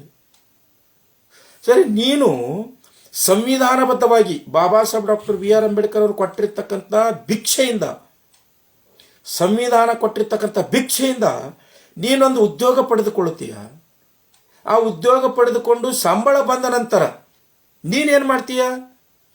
ನಿನ್ನ ದುಡ್ಡಿನಿಂದ ಮಾರ್ಕೆಟ್ಗೆ ಹೋಗ್ತೀಯ, ಬಜಾರ್ಗೆ ಹೋಗ್ತೀಯ. ಅಲ್ಲಿರ್ತಕ್ಕಂಥ ಪಂಚಲೋಹದೋ, ಕಂಚಿನದೋ, ತಾಮ್ರದು, ಅಥವಾ ನೀನು ಯಥೇಚ್ಛವಾಗಿ ಭ್ರಷ್ಟಾಚಾರದಲ್ಲಿ ತೊಡಗಿದೆಯಾದರೆ ಬೆಳ್ಳಿಯ ಮೂರ್ತಿಯನ್ನು ಖರೀದಿ ಮಾಡ್ಕೊಂಡು ಬರ್ತೀಯ. ಆ ಬೆಳ್ಳಿಯ ಮೂರ್ತಿ, ಕಂಚಿನ ಮೂರ್ತಿ, ಪಂಚಲೋಹದ ಮೂರ್ತಿಯನ್ನು ತಂದು ನಿನ್ನ ಜಗಲಿ ಮೇಲೆ ಇಟ್ಟು ನಿನ್ನ ಹೆಂಡತಿ ಮಕ್ಕಳನ್ನು ಕರೆದುಕೊಂಡು ಪೂಜಾ ಪುನಸ್ಕಾರ ಮಾಡಿ ಅಗರಬತ್ತಿ ಹಚ್ಚಿ ಅದರ ಮುಂದೆ ಕೈ ಜೋಡಿಸಿ ಕೇಳ್ತೀಯ. ಏನಂದ್ರೆ, ಭಗವಂತ ಅಥವಾ ನೀನು ಪ್ರಾರ್ಥನೆ ಮಾಡ್ತಕ್ಕಂಥ ಕೃಷ್ಣ, ರಾಮ, ಪರಮಾತ್ಮ, ಗಣಪತಿ, ಗಜಾನನ ನಮಗೆ ವಿದ್ಯಾಬುದ್ಧಿ ಕೊಡು, ನನ್ನ ಮಕ್ಕಳಿಗೆ ವಿದ್ಯಾಬುದ್ಧಿ ಕೊಡು, ನಾನು ಇನ್ನೂ ಕೂಡ ಹೆಚ್ಚಿಗೆ ಸಂಪಾದನೆ ಮಾಡಿ ಸಾಕಷ್ಟು ಶ್ರೀಮಂತನಾಗಲಿ ಅಂತಕ್ಕಂಥ ಭಿಕ್ಷೆ ಬೇಡ್ತೆ. ಮೂರ್ಖ, ಎಜುಕೇಟೆಡ್ ಫೂಲ್ ಅಂತಾರೆ ನಿನ್ನಂತ ಮೂರ್ಖ ಪ್ರಪಂಚದ ಎಲ್ಲೂ ಕೂಡ ಸಿಗುವುದಿಲ್ಲ. ವಿಶ್ವಸಂಸ್ಥೆ 193 ರಾಷ್ಟ್ರಗಳಲ್ಲಿ ಅತ್ಯಂತ ಮೂರ್ಖರು, ಅತ್ಯಂತ ಅಂಧಭಕ್ತರು ಇರ್ತಕ್ಕಂಥ ರಾಷ್ಟ್ರ ಯಾವುದಾದ್ರೂ ಇದ್ರೆ ಅದು ಭಾರತ ಮಾತ್ರ. ಎಂತ ಮೂರ್ಖ ಇದೆಯಾ? ನಿನ್ನ ದುಡ್ಡನ್ನು, ಸಂವಿಧಾನ ಕೊಟ್ಟಿರ್ತಕ್ಕಂಥ ಜಾಬನ್ನು ಪಡೆದುಕೊಂಡು, ಸಂವಿಧಾನ ಕೊಟ್ಟಿರ್ತಕ್ಕಂಥ ಒಂದು ಅಧಿಕಾರವನ್ನು ಪಡೆದುಕೊಂಡು ಹಣ ಸಂಪಾದನೆ ಮಾಡಿ ಮಾರ್ಕೆಟ್ಗೆ ಹೋಗಿ ಒಂದು ಮೂರ್ತಿಯನ್ನು ದುಡ್ಡು ಕೊಟ್ಟು ಖರೀದಿ ಮಾಡಿ ಆ ಮೂರ್ತಿ ಮನೆಗೆ ತಂದು ಆ ಮೂರ್ತಿ ಅದರ ಕೂತು ನೀನು ಅದಕ್ಕೆ ಸಿರಿ ಸಂಪತ್ತಿ ಬೇಡ್ತಿ ಅಂದ್ರೆ ನಿನ್ನಂತ ಮೂರ್ಖರು ಪ್ರಪಂಚದಲ್ಲಿ ಯಾರಾದರೂ ಇದ್ದಾರೆ? ಸೊ ಅದಕ್ಕಾಗಿ ಸ್ನೇಹಿತರೆ, ನಮಗೆ ಧರ್ಮ ಹಿಂದೂ, ಮುಸ್ಲಿಂ, ಕ್ರೈಸ್ತ, ಪಾರ್ಸಿ, ಸಿಖ್ ಅಂತಕ್ಕಂಥ ಬೈಫಿಕೇಶನ್ ಮಾಡುತ್ತೆ. ಸಂವಿಧಾನ ಮಾತ್ರ ನಾನು ಭಾರತೀಯ, ಆರಂಭದಲ್ಲೂ ಭಾರತೀಯ, ಈಗಲೂ ಭಾರತೀಯ, ಅಂತ್ಯದಲ್ಲೂ ಭಾರತೀಯ ಅಂತಕ್ಕಂಥದ್ದನ್ನು ಬಾಬಾ ಸಾಹೇಬ್ ವಿಚಾರಧಾರೆ ಏನಿದೆಯಲ್ಲ ಅದು ಕಲಿಸ್ತಕ್ಕಂಥದ್ದು ಭಾರತದ ಸಂವಿಧಾನ. ಧರ್ಮ ನಿನಗೆ, ಈ SC ST OBC ಜನಾಂಗದವ್ರಿಗೆ ಹೇಳ್ತೀನಿ, ಧರ್ಮ ನಿನಗೆ ಕ್ರಿಸ್ತಪೂರ್ವ 185ರಿಂದ ಚಾತುರ್ವರ್ಣ ಪದ್ಧತಿಗಳನ್ನಾಗಿ ವಿಭಜಿಸಿದೆ. ಮೂರ್ಖ, ನಿನ್ನನ್ನು ಬ್ರಾಹ್ಮಣ, ಕ್ಷತ್ರಿಯ, ವೈಶ್ಯ, ಶೂದ್ರ ಅಂತೂ ವಿಭಜಿಸಿದೆ. ಕೇಳಬಹುದು, ಇದು ಎಲ್ಲಿ ವಿಭಜಿಸಿದ್ದಾರೆ ಅಂತ. ನೀವು ನೋಟ್ ಮಾಡಿಕೊಂಡು ಚೆಕ್ ಮಾಡ್ಕೊಳ್ಳಿ. ಋಗ್ವೇದದ 10ನೇ ಮಂಡಲದ 90ನೇ ಸೂಕ್ತದ 12ನೇ ಶ್ಲೋಕದಲ್ಲಿ ಮಹಾಪುರುಷನಿಂದ ಬ್ರಾಹ್ಮಣ, ಕ್ಷತ್ರಿಯ, ವೈಶ್ಯ, ಶೂದ್ರ ಹುಟ್ಟಿದ್ದಾರೆ ಅಂತಕ್ಕಂಥ ದಾಖಲೀಕರಣ ಮಾಡಿದ್ದಾರೆ. ಭಗವದ್ಗೀತೆಯ ಅಧ್ಯಾಯ 4 ನೋಡಿ, ಶ್ಲೋಕ 13ರಲ್ಲಿ ನೋಡಿ, ಸ್ವತಃ ಕೃಷ್ಣನ ಬಾಯಲಿಂದ ಹೇಳಿಸಿದ್ದಾರೆ. ಚಾತುರ್ವರ್ಣಂ ಮಯಾ ಸೃಷ್ಟಂ ಗುಣಕರ್ಮ ವಿಭಾಗಶಃ. ಈ 4 ವರ್ಣಗಳನ್ನು ನಾನೇ ಸೃಷ್ಟಿ ಮಾಡಿದ್ದೇನೆ. ಯಾರು? ಬ್ರಾಹ್ಮಣ, ಕ್ಷತ್ರಿಯ, ವೈಶ್ಯ, ಶೂದ್ರ. ಮನುಸ್ಮೃತಿಯ ಅಧ್ಯಾಯ 1 ಶ್ಲೋಕ 31 ನೋಡಿ, ವಿರಾಟ ಪುರುಷನಿಂದ, ಮನುವಿನಿಂದ ಬ್ರಾಹ್ಮಣ, ಕ್ಷತ್ರಿಯ, ವೈಶ್ಯ, ಶೂದ್ರ ಅಂತಕ್ಕಂಥ 4 ವರ್ಣಗಳು ಹುಟ್ಟಿವೆ. ರಾಮಾಯಣ ತೆಗೆದು ನೋಡಿ, ಸುಂದರಕಾಂಡದಲ್ಲಿ ಚಾತುರ್ವರ್ಣಗಳನ್ನು ರಾಮನ ಸೃಷ್ಟಿ ಮಾಡಿದ್ದಾನೆ. ಹೀಗೆ 1, 2, 3 ನೀವು ಋಗ್ವೇದ, ಯಜುರ್ವೇದ, ಸಾಮವೇದ, ಅಥರ್ವಣ ತೆಗೆದುಕೊಳ್ಳಿ, ಮನುಸ್ಮೃತಿ, ಆಜ್ಞಾವಲ್ಕ ಸ್ಮೃತಿ, ಬೃಹಸ್ಪತಿ ಸ್ಮೃತಿಗಳನ್ನು ತೆಗೆದುಕೊಳ್ಳಿ, 18 ಪುರಾಣಗಳು ತೆಗೆದುಕೊಳ್ಳಿ, ರಾಮಾಯಣ, ಮಹಾಭಾರತ, ಭಗವದ್ಗೀತೆ, ರಾಮಚರಿತ ಮಾನಸ, ಯಾವುದೇ ವೈದಿಕ ಧಾರ್ಮಿಕ ಗ್ರಂಥ ತೆಗೆದುಕೊಳ್ಳಿ, ಆ ಧರ್ಮ ನಿನಗೆ ಹೇಳ್ತಕ್ಕಂಥದ್ದು. ನಿನ್ನನ್ನು 4 ವಿಧಗಳಾಗಿ ವಿಂಗಡಣೆ ಮಾಡಿ ಈ ದೇಶದ ಮೂಲ ಭಾರತೀಯರಾಗಿರ್ತಕ್ಕಂಥ SC ST OBC ಜನಾಂಗದವರನ್ನು ಶೂದ್ರನಾಗಿ ಮಾಡಿ ಇವರ ಮೇಲೆ ವೈಶ್ಯ, ಕ್ಷತ್ರಿಯ, ಬ್ರಾಹ್ಮಣ ಅಂತಕ್ಕಂಥ 3 ಜನರನ್ನು ಹೇರಿ ಈ ದೇಶದ ಮೂಲ ಭಾರತೀಯರ ಮಸ್ತಿಷ್ಕಕ್ಕೆ ಒಂದು ಮಾಯಾಜಾಲವನ್ನು ಸೇರಿಸಿಬಿಟ್ಟು ದೇವರು ಅಂತಕ್ಕಂಥ ಬೆದರು ಬೊಂಬೆಯನ್ನು ತೂಗಿ ಹಾಕಿಬಿಟ್ಟು ಇವರನ್ನು ವರ್ಣಾಶ್ರಮಗಳಲ್ಲಿ ವಿಭಜನೆ ಮಾಡಿ ಇವತ್ತಿನ ದಿವಸ ಕೇವಲ 3% ಇರತಕ್ಕಂಥ ಬ್ರಾಹ್ಮಣರಾಗಿರ್ಬೋದು, ಕೇವಲ 3% ಇರತಕ್ಕಂಥ ಬನಿಯಾಗಳಾಗಿರ್ಬೋದು, ಕೇವಲ 3% ಇರತಕ್ಕಂಥ ಕ್ಷತ್ರಿಯರಾಗಿರ್ಬೋದು ಈ ದೇಶದಲ್ಲಿ ಸಂಪೂರ್ಣವಾಗಿರ್ತಕ್ಕಂಥ ಶಿಕ್ಷಣದ ಸೌಲಭ್ಯ ಪಡಿತಾ ಇದ್ದಾರೆ. ಈ ದೇಶದಲ್ಲಿ ಸಂಪೂರ್ಣವಾಗಿರ್ತಕ್ಕಂಥ ಅಧಿಕಾರ ಪಡಿತಾ ಇದ್ದಾರೆ. ಈ ದೇಶದಲ್ಲಿ ಸಂಪೂರ್ಣವಾಗಿರ್ತಕ್ಕಂಥ ರಾಜ್ಯಾಧಿಕಾರಿ ಪಡಿತಾ ಇದ್ದಾರೆ. ಈ ದೇಶದಲ್ಲಿ ಸಂಪೂರ್ಣವಾಗಿರ್ತಕ್ಕಂಥ ಕಾರ್ಯಾಂಗದ ಮೇಲೆ ತಮ್ಮ ಅಧಿಕಾರವನ್ನು ಹೊಂದಿದ್ದಾರೆ. ನಮ್ಗೆ ಯಾರಿಗೂ ಜಾಬ್ ಇಲ್ಲ, ನಮಗೆ ನೌಕರಿ ಸಿಗಲ್ಲ ಅಂತ ನಾವು ಬಡ್ದಾಡ್ತಾ ಇದ್ವಿ, ನಮ್ಮ ಮಕ್ಕಳು ಬಡ್ದಾಡ್ತಾ ಇದ್ದಾರೆ. ಆದರೆ ಭಾಗಶಃ ಈ ಜನಾಂಗ ಅದರ ಲಾಭ ಪಡಿತಾ ಇದ್ದಾರೆ. ಅದಕ್ಕಾಗಿ ಈ ದೇಶದ ಮೂಲ ಭಾರತೀಯರಾಗಿರ್ತಕ್ಕಂಥ SC ST OBC ಜನಾಂಗದವರಿಗೆ ಹೇಳ್ತಾ ಇದ್ದೀನಿ, ಸ್ನೇಹಿತರೆ, ನೀವು ಯಾವುದೇ ಧರ್ಮ ಪರಿಪಾಲನೆ ಮಾಡಿ, ನಿಮಗೆ ಧರ್ಮ ಸುಪ್ರೀಂ ಅಲ್ಲ. ಧರ್ಮ ನಿನ್ನನ್ನು ವರ್ಣಗಳಾಗಿ ವಿಭಜಿಸಿದರೆ ಭಾರತದ ಸಂವಿಧಾನ ನಿನಗೆ ಭಾರತದ ಜನತೆಯಾದ ನಾವು, ಭಾರತದ ಪ್ರಜೆಗಳಾದ ನಾವು ಅಂತ ಹೇಳುತ್ತೆ. ಅಂದರೆ ನಾವೆಲ್ಲರೂ ಕೂಡ ಸಮಾನರು, ನಾವು ಭಾರತೀಯರು ಅಂತಕ್ಕಂಥದ್ದು ಐಕ್ಯತೆಯನ್ನು, ಒಕ್ಕೂಟದ ಪರಿಕಲ್ಪನೆಯನ್ನು ಏನಾದರೂ ತಿಳಿಸಿದ್ದಾದರೆ ಅದು ಭಾರತದ ಸಂವಿಧಾನವಿನ ಧರ್ಮ ಅಲ್ಲ. ಧರ್ಮ ಉಪ್ಪಿನಕಾಯಿ ಇದ್ದ ಹಾಗೆ, ನಿಮಗೆ ಮಾನಸಿಕ ನೆಮ್ಮದಿಗಾಗಿ ಅಥವಾ ನೀವು ಯಾರನ್ನು ಸಂತುಷ್ಟಗೊಳಿಸುವ ಸಲುವಾಗಿ ಅದನ್ನು ಉಪ್ಪಿನಕಾಯಿ ಹಾಗೆ ಬಳಸಬೇಕು. ಆ ಧರ್ಮ ಅಂತಕ್ಕಂಥ ಹೆಚ್ಚಾದರೆ ಆ ಧರ್ಮ ಅಂತಕ್ಕಂಥದ್ದು ನಿಮ್ಮ ಮಸ್ತಿಷ್ಕದಲ್ಲಿ ಮೋಡಗಟ್ಟಿದರೆ, ಜಡ್ಡುಗಟ್ಟಿದರೆ ಅದು ಒಂದು ಅಫೀಮ್ ಆಗುತ್ತೆ, ಡ್ರಗ್ಸ್ ಆಗುತ್ತೆ. ಯಾವ ವ್ಯಕ್ತಿ ಈ ಧರ್ಮ ಅಂತಕ್ಕಂಥ ಅಫೀಮಿಗೆ ಒಳಗಾಗುತ್ತಾನೋ ಆತನಿಗೆ ವೈಜ್ಞಾನಿಕವಾಗಿರ್ತಕ್ಕಂಥ ವಿಷಯಗಳು, ಎದುರಿರ್ತಕ್ಕಂಥ ವಿಶ್ವ ವಿಶಾಲತೆ, ವಿಶ್ವ ಭಾತೃತ್ವ ಭಾವನೆ ಆತನಿಗೆ ಕಾಣೋದಿಲ್ಲ ರೀ. ಧರ್ಮದ ತೊಗಲು ಬೊಂಬೆಯನ್ನು ತಲೆಯಲ್ಲಿ ಇಟ್ಟುಕೊಂಡಿರ್ತಕ್ಕಂಥ ಮತಾಂಧರಿ ಎರಡು ವಿಷಯ ನಿಮ್ಗೆ ಗಮನ ತರ್ತೀನಿ. ಅದರಲ್ಲೂ ವಿಶೇಷವಾಗಿ ಹೆಣ್ಣು ಮಕ್ಕಳಿಗೆ ಹೇಳ್ತೀನಿ, ಅಲ್ಲಮ್ಮ, ಯಾವ ಧರ್ಮ ನಿನ್ನನ್ನು ಗುಲಾಮಳಂತೂ ಪರಿಭವಿಸುತ್ತದೆಯೋ, ಯಾವ ಧಾರ್ಮಿಕ ಗ್ರಂಥಗಳು, ಯಾವ ದೇವರು ನಿನ್ನನ್ನು ಸ್ವತಂತ್ರ ಅಲ್ಲ ಅಂತೇಳಿ ಪ್ರತಿಪಾದಿಸುತ್ತಿದೆಯೋ ಅದನ್ನೇ ತಗಲು ಹಾಕ್ಕೊಂಡಿದೆಯಲ್ಲಮ್ಮ. ಉದಾಹರಣೆ, ಪಿತಾ ರಕ್ಷತಿ ಕೌಮರ್ಯೆ ಭರ್ತಾ ರಕ್ಷತಿ ಯೌವನೆ ರಕ್ಷಂತಿ ಸ್ಥವೀರ್ಯ ನ ಸ್ತ್ರೀ ಸ್ವಾತಂತ್ರ್ಯ ಮಹರತೆ. ಮಹಿಳೆಯರನ್ನು ಬಾಲ್ಯದಲ್ಲಿ ತಂದೆ ರಕ್ಷಣೆ ಮಾಡ್ತಾನೆ, ಯೌವನದಲ್ಲಿ ಗಂಡ ರಕ್ಷಣೆ ಮಾಡ್ತಾನೆ, ಮುಪ್ಪಿನಲ್ಲಿ ಮಕ್ಕಳ ರಕ್ಷಣೆ ಮಾಡ್ತಾನೆ. ಅದಕ್ಕಾಗಿ ಈ ದೇಶದಲ್ಲಿ ಹುಟ್ಟಿರ್ತಕ್ಕಂಥ ಯಾವುದೇ ಧರ್ಮದ ಜಾತಿ ಹೆಣ್ಣು ಮಕ್ಕಳು ನ ಸ್ತ್ರೀ ಸ್ವಾತಂತ್ರ್ಯ ಮರತಿ, ಆಕಿ ಸ್ವಾತಂತ್ರ್ಯಕ್ಕೆ ಅರ್ಹಳಲ್ಲ, ಸ್ವಾತಂತ್ರ್ಯ ಕೊಡಬಾರ್ದು ಅಂತಕ್ಕಂಥದ್ದು ಹೇಳ್ತಾರೆ. ಸೊ ಅಂಥ ದೇವರಿಗೆ ನೀನು ತಗಲು ಹಾಕೊಂಡ್ಬಿಡ್ತಿ ಅಂದ್ರೆ ನಿಮಗೇನಾದ್ರೂ ಮಾನ ಮರ್ಯಾದೆ ಇದೆಯೇನಮ್ಮ? ಸ್ವಂತ ವಿಚಾರ ಮಾಡ್ತಕ್ಕಂಥ ಬುದ್ಧಿ ಏನಾದ್ರೂ ಇದೆಯೇನಮ್ಮ ನಿನಗೆ? ಅದಕ್ಕಾಗಿ ಈ ಸೃಷ್ಟಿಕರ್ತ ಚತುರ್ದ್ರವ್ಯಗಳು, ಈ ಸೃಷ್ಟಿಕರ್ತ ನಮಗೆ ಬುದ್ಧಿ, ಮೆದುಳು ಅಂತಕ್ಕಂಥ ಕೊಟ್ಟಿದೆ.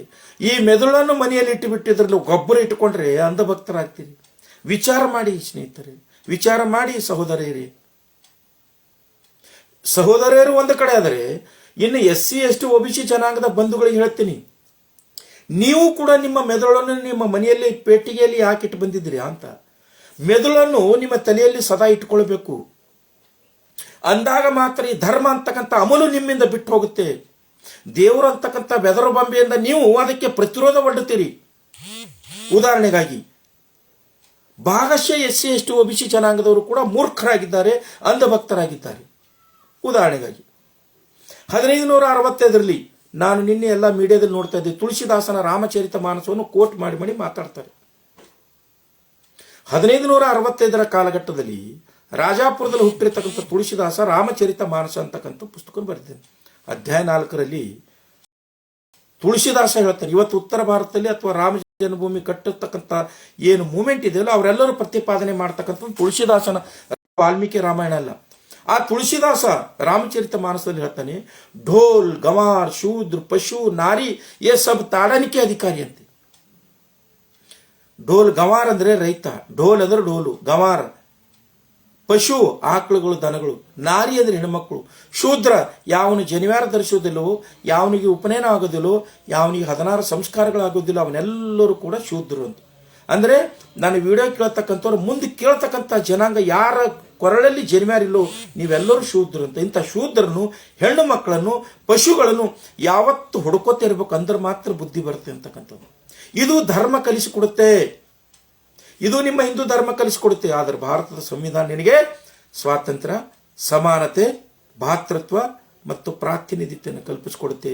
ಭಾರತದ ಪ್ರಜೆಗಳಾದ ನಾವು ಅಂದರೆ ಭಾರತದ ಐಕ್ಯತೆಯನ್ನು ಕಲಿಸಿಕೊಡುತ್ತೆ ನಿಮಗೆ ಭಾರತ ಸಂವಿಧಾನ. ಅದಕ್ಕಾಗಿ ಸ್ನೇಹಿತರೆ, ಭಾರತದ ಸಂವಿಧಾನಕ್ಕೆ ಎಷ್ಟು ತಾಕತ್ತಿದೆ ಒಂದು 3 ಮಾತಿನಲ್ಲಿ ಹೇಳ್ತೇನೆ. ಒಂದು, ಕ್ರೈಸ್ತ ಧರ್ಮ ಮಹಿಳೆಯರನ್ನು ಅನುಲಕ್ಷಿಸಿ ಮಾತಾಡ್ತೇನೆ.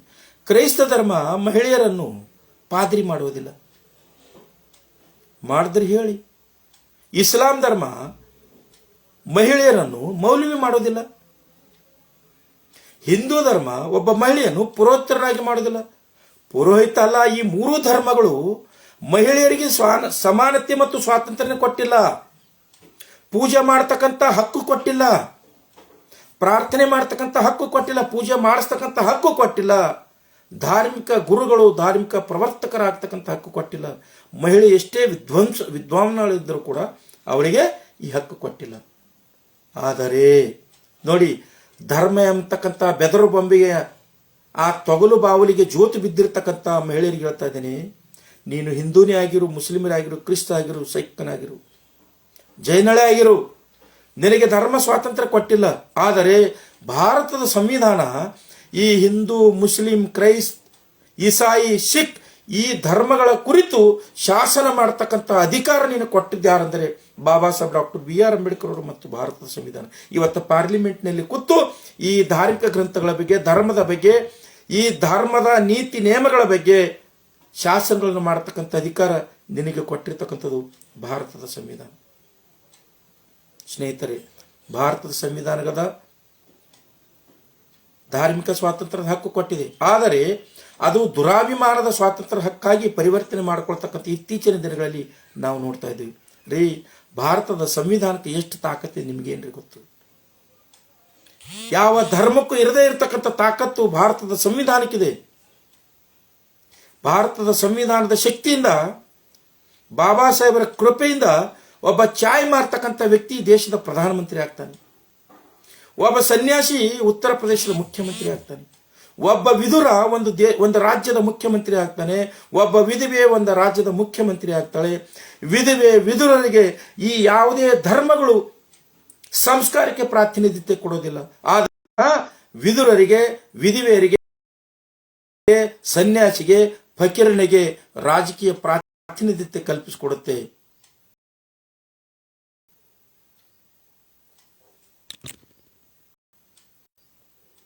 ರಾಜಕೀಯ ಪ್ರಾತಿನಿಧ್ಯತೆಯನ್ನು ಕಲ್ಪಿಸಿಕೊಡುತ್ತೆ. ಸೊ ಅದಕ್ಕಾಗಿ ಸ್ನೇಹಿತರೆ, ಭಾರತದ ಸಂವಿಧಾನ ಸುಪ್ರೀಮೇ ವಿನ ಯಾವುದೇ ಧರ್ಮಗಳಲ್ಲ ಅಂತಕ್ಕಂಥ ನೀವೆಲ್ಲರೂ ಕೂಡ ಮನದಟ್ಟು ಮಾಡಿಕೊಳ್ಳಬೇಕು ಅಂತಕ್ಕಂಥ ಮಾತನ್ನು ಕೇಳೋದು. ಇಲ್ಲೊಂದು ಪ್ರಶ್ನೆ ಕಾಡುತ್ತೆ. 1949 ನವೆಂಬರ್ 26ರಿಂದ ಭಾರತದ ಸಂವಿಧಾನ ಜಾರಿಗೆ ಬಂದಿದೆ. ಭಾರತದ ಸಂವಿಧಾನ ಜಾರಿಗೆ ಬಂದ ಆಗಿನಿಂದ ಸೊ ಭಾರತದ ಸಂವಿಧಾನವನ್ನು ಬಳಸ್ಕೊಂಡಿರ್ತಕ್ಕಂಥ ಜನಾಂಗ ಏನು ಮಾಡ್ತಾ ಇದೆ ಅಂತ, ಅದಕ್ಕಾಗಿ ಎರಡು ವಿಷಯಗಳು ನಿಮ್ಮ ಗಮನಕ್ಕೆ ತರ್ತಾ ಇದ್ದೇನೆ.